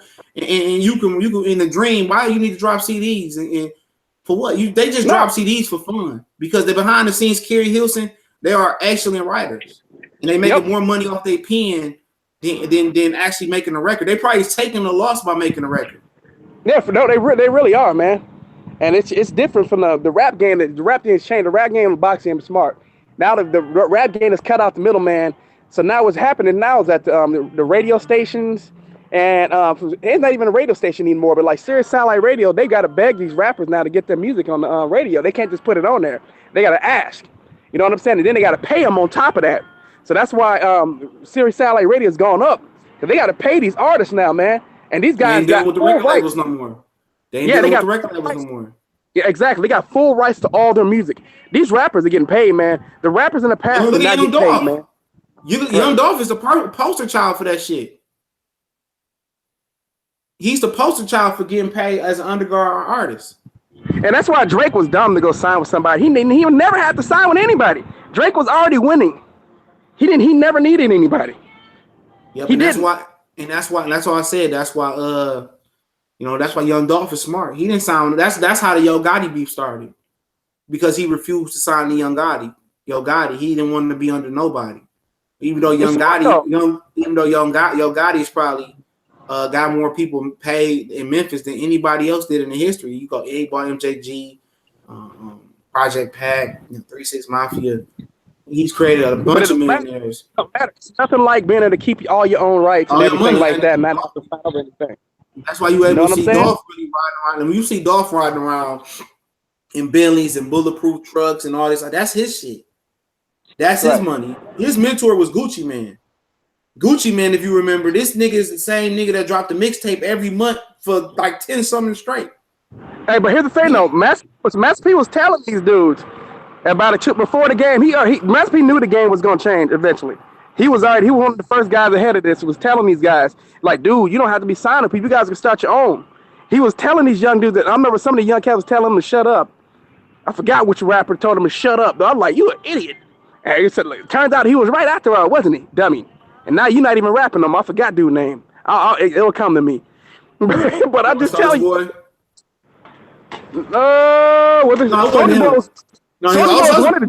Soulja Boy was one of the guys that turned down the information. He ain't even winning like he could be winning. But he set up though. He set up though. He ain't broke. He was a good businessman. He was a good businessman. He'd never be like the rest of them niggas. He was one of the few niggas that actually was business savvy because he had them ugly ass Yum shoes. I like Bow Wow. Yeah, he got Bow Wow, money. who also had a chance to win. So Soulja Boy gonna forever have money. Whoever was his business advisor, and I know he did a lot of. I know he kind of connected with 50 a little bit, but whoever advised his career, he did it the right way. He knew his shit wasn't gonna last for long. He still got money coming to him. No, but it's the right thing to do. It's smart. It's pretty obvious to me. It is, man. To me, when you make a killing, first thing you should be doing. I don't care if you're in a rap game. If you're in a rap game, don't always assume that everybody your music's gonna be hot. Your music's gonna be hot for 6 months, and then you may be able to make nothing again. Just act like that's how your career gonna go, and invest your money, and live like you don't have nothing. And then if you get more hits, you get more hits. Especially, man, what you need all these houses for? You ain't Diddy. You always on the road anyway. Right. And unless you got somebody to manage your properties, but these dudes buy a whole bunch of mansions. That's not what you should buy. If you're gonna buy like apartment complexes and things of that nature, stuff that you can actually bring back a return. These guys stuff's harder to move. You buying 4 or 5 mansions is stupid. You got to pay all their taxes on them. You know what I'm saying? And this stuff is hard to maintain, man. And then they got the fish tanks in there, hard to maintain. Right. Then you got to have somebody clean up the house. That's hard to maintain. And then when people buy them, people may want to buy them and may want modifications to the house. They may not buy them because of something. People may not buy the house from because of a certain modification you made to it. So it's better because it's going to depreciate. Right. Which it shouldn't even depreciate, though. No, it shouldn't. But those mansions are harder to sell, man. Yep. They're much harder to sell. So it's the only reason you buy a mansion, man, if you're going to move your whole family in that bitch. Yeah. I would never do that. One guy buying a 20-bedroom house. For what? For what the hell? I need a 20-bedroom house for living by myself. Yeah, you know what I'm saying? Unless you're going to have your family in there. You're a big family type of guy like Frank Lucas. Yeah, like that. Yeah, you should. Yeah, exactly. Moving to your mama in there, your cousins, your sisters. And that's my gift to y'all. This is y'all. You know, I'm going to show y'all how to get this money. And if you ever heard Rick Ross talk, he said, my sister and my mama, they haven't asked me for money in years. I taught them, you know, how to invest their money, and they don't have to ask me for money no more. That's how you do it. You just gonna give motherfuckers money, right? And they gonna actually you teach them how to. This money I'm giving you, I'm gonna teach you how to continue to get a return off the money. Yeah, that's exactly what you can do.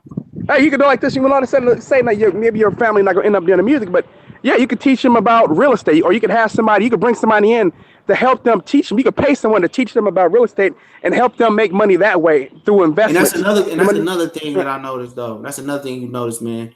When you ladies out there, man, you get with a man, you know, even if it don't work out, man, a motherfucker always gonna leave you better off always should leave you off better than what he found you, dog. I remember my aunt, she had her ex-man, a husband.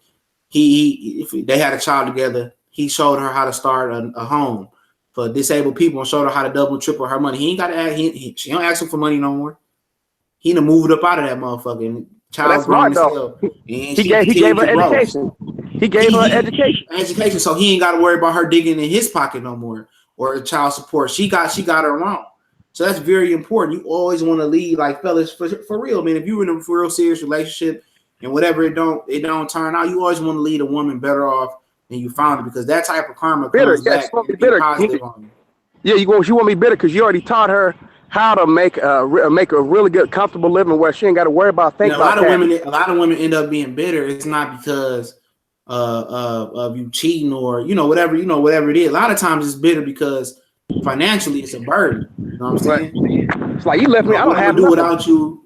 Shit like that. So you always want to leave a woman better off than what you say. You know what I'm saying? Fact. A lot of niggas say, okay, you get with a girl and she might have a kid, and you be like, "Oh, I love the kid, whatever," and then y'all break up, and then you don't do shit for the kid. Well, you want to accept that kid like it was yours. Why would you leave it like that? So you gotta just look at the certain shit, man. A lot of niggas don't have real intentions.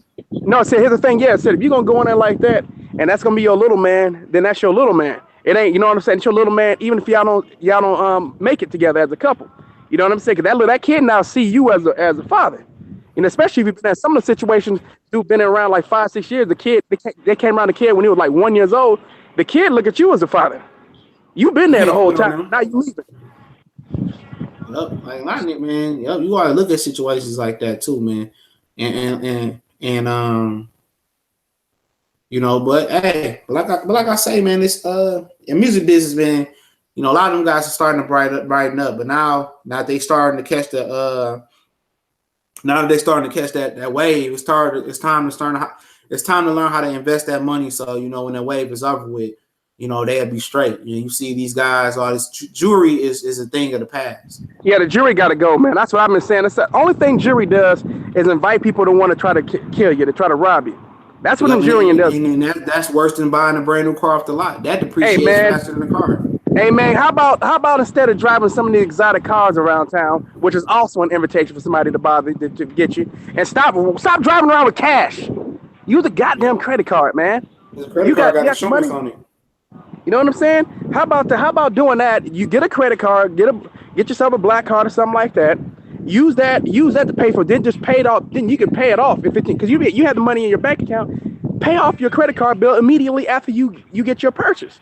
And you don't have to worry about, paying the interest rate and the interest fee. That applies to real life. If you're younger, get a credit card and just buy, a stick of gum, a couple bag of chips, or just use it for your groceries every month, and then pay it off on time. And your credit score go right on up fast as well too.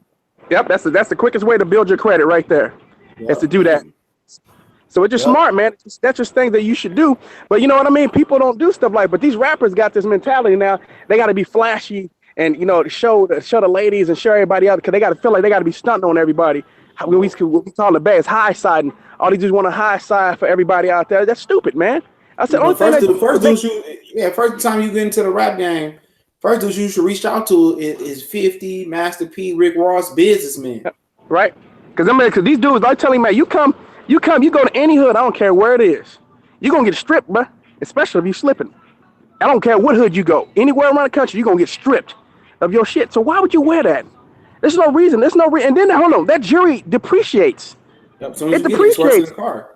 Yeah, unless the only thing you can do is, okay, you got diamonds. You take the diamonds off. You can sell it piece by piece once they deconstruct the jewelry. All the money you spend for them to break down that jewelry, shit, you might as well just sell the jewelry. It's a hassle.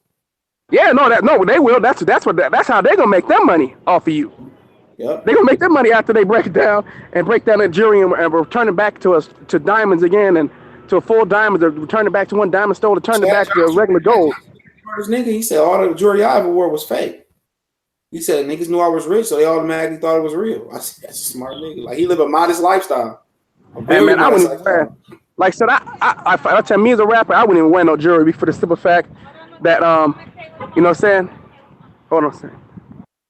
Make you feel like you done made it, man. No point in wearing no jewelry. We're gonna wrap it up real quick. We're gonna watch these fights, man. I should go down there and watch Clarissa, but man, I'm gonna see if my boy wanna go down there.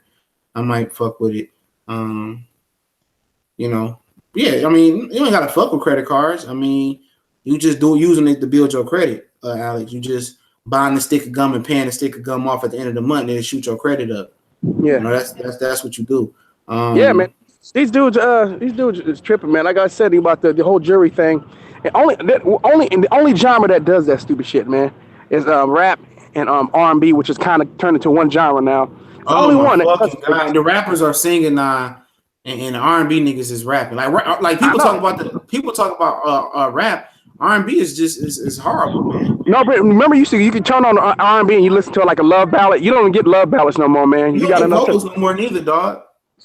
You don't get vocals no more. All I listen. Go ahead. You want to start?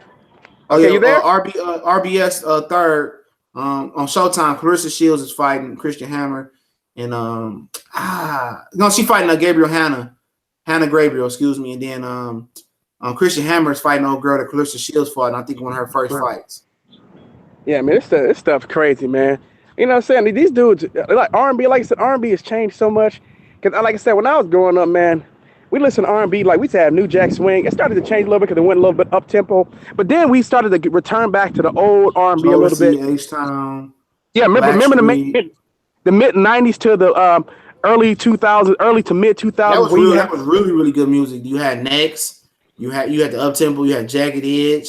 You had Angie Stone, D'Angelo, Music Soul Child. Even in the middle '90s, you had sister like Neo Soul, Howard. bro. When the Neo Soul area came in there, but even before that, when you still kind of had the up-tempo with Adina Howard and Rex and Effects, they was, and then what was them brothers' name? I'm gonna talk about somebody. I'm gonna talk about somebody from your city, man. Jay Dilla was producing a lot of that music, man, for the Neo Soul area, bro. And I said, oh, rest in peace to the brother Jay Dilla. He was producing a lot of that music, bro. That was a lot of great music that came from the mid '90s to the to the mid 2000s before he passed, bro. A lot of the stuff he did music. He produced Janet Jackson, Beyonce, D'Angelo, Angie Stone. You know what I'm saying, man? What's the other cat? Bilal. Another brother out of that area. It was like everything from like Detroit, Philadelphia. That was Jay Dilla. Jay Dilla, a lot of people don't know that. Jay Dilla was a monster, man. He just didn't get the name recognition until he died. But Jay Dilla was producing all that stuff. I'm gonna say he used to go to his basement and record. Yeah, man. People don't know how special Jay Dilla was. And I saw these people that became Jay Dilla fans after he died. I'm like, dude, y'all didn't know what he did when he was alive. Erykah Badu, all that stuff. He was doing that music y'all was hearing. Jay Dilla was doing that. That was him. Slum Village. Listen to some Slum Village music. Listen even stuff off the Q-Tip album that came out. I think it was like 1999, 2000. Something like the vibing thing. In the vibing thing, he didn't do that one, but he did some of the Q-Tip was a hella producer too. Some of them fucking Tribe Called Quest album. Some of them. Go ahead. Common, chocolate. What is it? Like water for chocolate. That was Jay Dilla, bro. Yeah, Common used to come to the D and do the music with him and shit. Yeah, man. Dilla the beast, man. People really don't know, man. Like Slum Village, man. I love Slum Village, bro. Bro, that shit still slap, man. That dude production is outrageous, out. I mean, it's just people. I wish some guys. Dude, one of the best producers of all time, bro. For real. Jay Dilla, bro. That's a tough list to crack because you can go, shit, Kanye, Dre, shit. You know, you go a lot of different somebody in there. I'm gonna throw somebody name. What's I'm gonna throw somebody that DJ Premier from me. I was just about to say that from Gangstar. Yeah, he's produced. He's produced R&B music too, man. But people don't know about. But I'm just telling you, but DJ Premier, Dr. Dre. There's a lot of cats to me. I'm gonna tell you another one, DJ Quick. Because people don't know, DJ Quick produced a whole bunch of shit. I'm gonna tell you another guy who was a big time producer who produced a lot of shit back in the mid to late '90s. Daz Dillinger, we used to be called that nigga Daz from the Dog Pound. He produced that whole album. That first album. He produced most of Tupac music. He produced most of All Eyes on Me. Yeah, he did, man.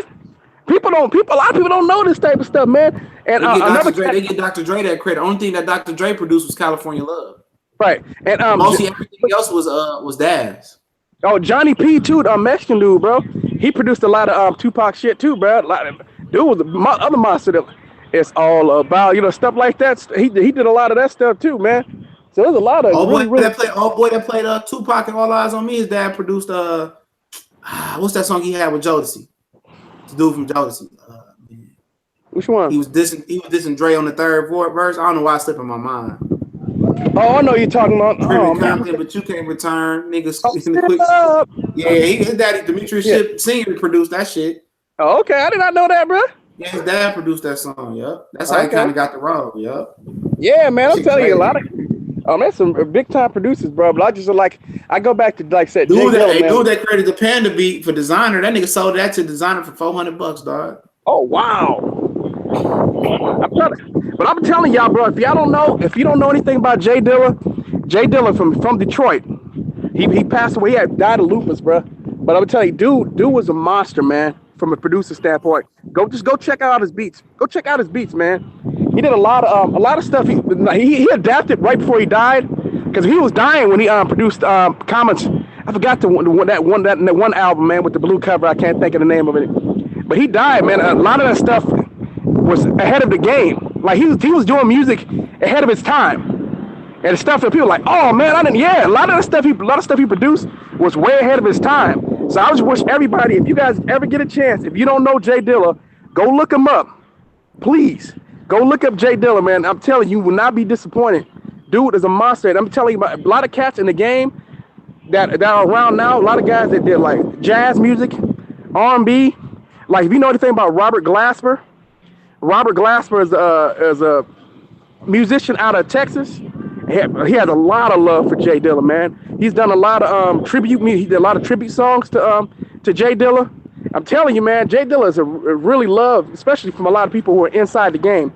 Like I said, you probably won't know him because he wasn't really known as like this big time person. But from the insider standpoint, they knew who he was. They did. He was that good from a producer standpoint, from a production standpoint. Special. I mean, when I talk about elite producers, elite, and I'm not overstating nothing. Everything I'm saying is absolutely factual. And if you would ask Jay-Z, if you would ask Beyonce this, you go to Q-Tip, if you go to Common, they're gonna tell you. A lot of them will tell you that he's the best producer of all time. I'm keeping it 100, man. I'm telling you that. These dudes would tell you that. That's how good he was. I mean, the dude had put together. I mean, guy, come on, man. Angie Stone and D'Angelo. He had all them singers, man. He had the Philly crew. A lot of the musicians that was coming out of Philly, producing, doing that. Yeah, Music Soul Child. He was doing all that. He was doing all that, bro. That was Jay Dilla. Yeah. People was Philly Soul. No, that came from Detroit, bro. people don't know that. People have no idea. Some of the greatest R&B acts, even outside of Motown. You talk about Kim, you talk about Anita Baker. I mean, shit. The list. You know, it flows on. To be honest, home of some of the best musicians you can find. From a musician standpoint, Detroit's in a league of its own, bro. Yep. This is talking about jazz musicians, and you talking about, you know, especially R&B singers. You can go through the list of them. You know, this is like a historic spot for people to perform. I mean, you know. Oh, well, you said Motown, that house. If you guys go to Detroit, go check out Motown. That house was so tiny. You would not believe what kind of the music that. Go ahead, man. You might get stripped. Bitch in the hood. You know what I'm saying? You will not believe the music. How small it was. You can't. You will not believe. Kind of hits that came out of that little tiny house. You will not believe it. For real. Yep, and it still live on today, man. Be surprised. I play a few instruments and tap dance. So it's in the city, dog. You know. But we're gonna wrap it up. Tell them they can find you at Cali. Man, you can find me at the Cali Enigma Boxing Network, the Cali Enigma 2, and the Cali Enigma on Instagram and Twitter. And hey, bro, we could actually do a segment, man, based off music, bro. I tell you, we go into stuff. We could do a whole show off music, man. I guarantee it. Shout out to everybody in the shout out to everybody on the chat, man. You know, shout out to everybody, man. I shout most of y'all out, man. Definitely appreciate it. About the, I was gonna watch the good dog, man, but too lazy to wash his ass today, man. I was hoping it was gonna rain on his ass so I can get him wet. I just throw him right in the tub and just go. But you about to go chill and watch this fight, man? I might go to the fight. I don't know, man. I'm debating. You don't have to beg. Don't beg. But say if you go, man, just see if you could. Don't beg nobody. But see if you could actually find a way to get access to it, man. I just want you to get that interview, but I want to listen to it. If you can get it. Yeah, I'm see, man. I'll hit my man's up, see if you want to go. But definitely appreciate for everybody coming on. Probably drop some more heat a little bit later. We'll react to the fights. If I'm at the fight or not at the fight, gonna react to it. But I definitely appreciate everybody that tuned in, man. And like I said the other day, yesterday, man, I was contemplating shutting this bitch down, man.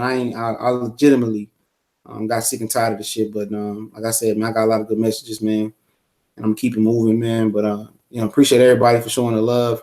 Shout out to Tiger X Boxing Channel, man. I'm not familiar with you, but I appreciate you for jumping in here, man. I'm gonna go ahead and subscribe to you. Give your 40th subscriber, my brother. Yeah, I subscribed today.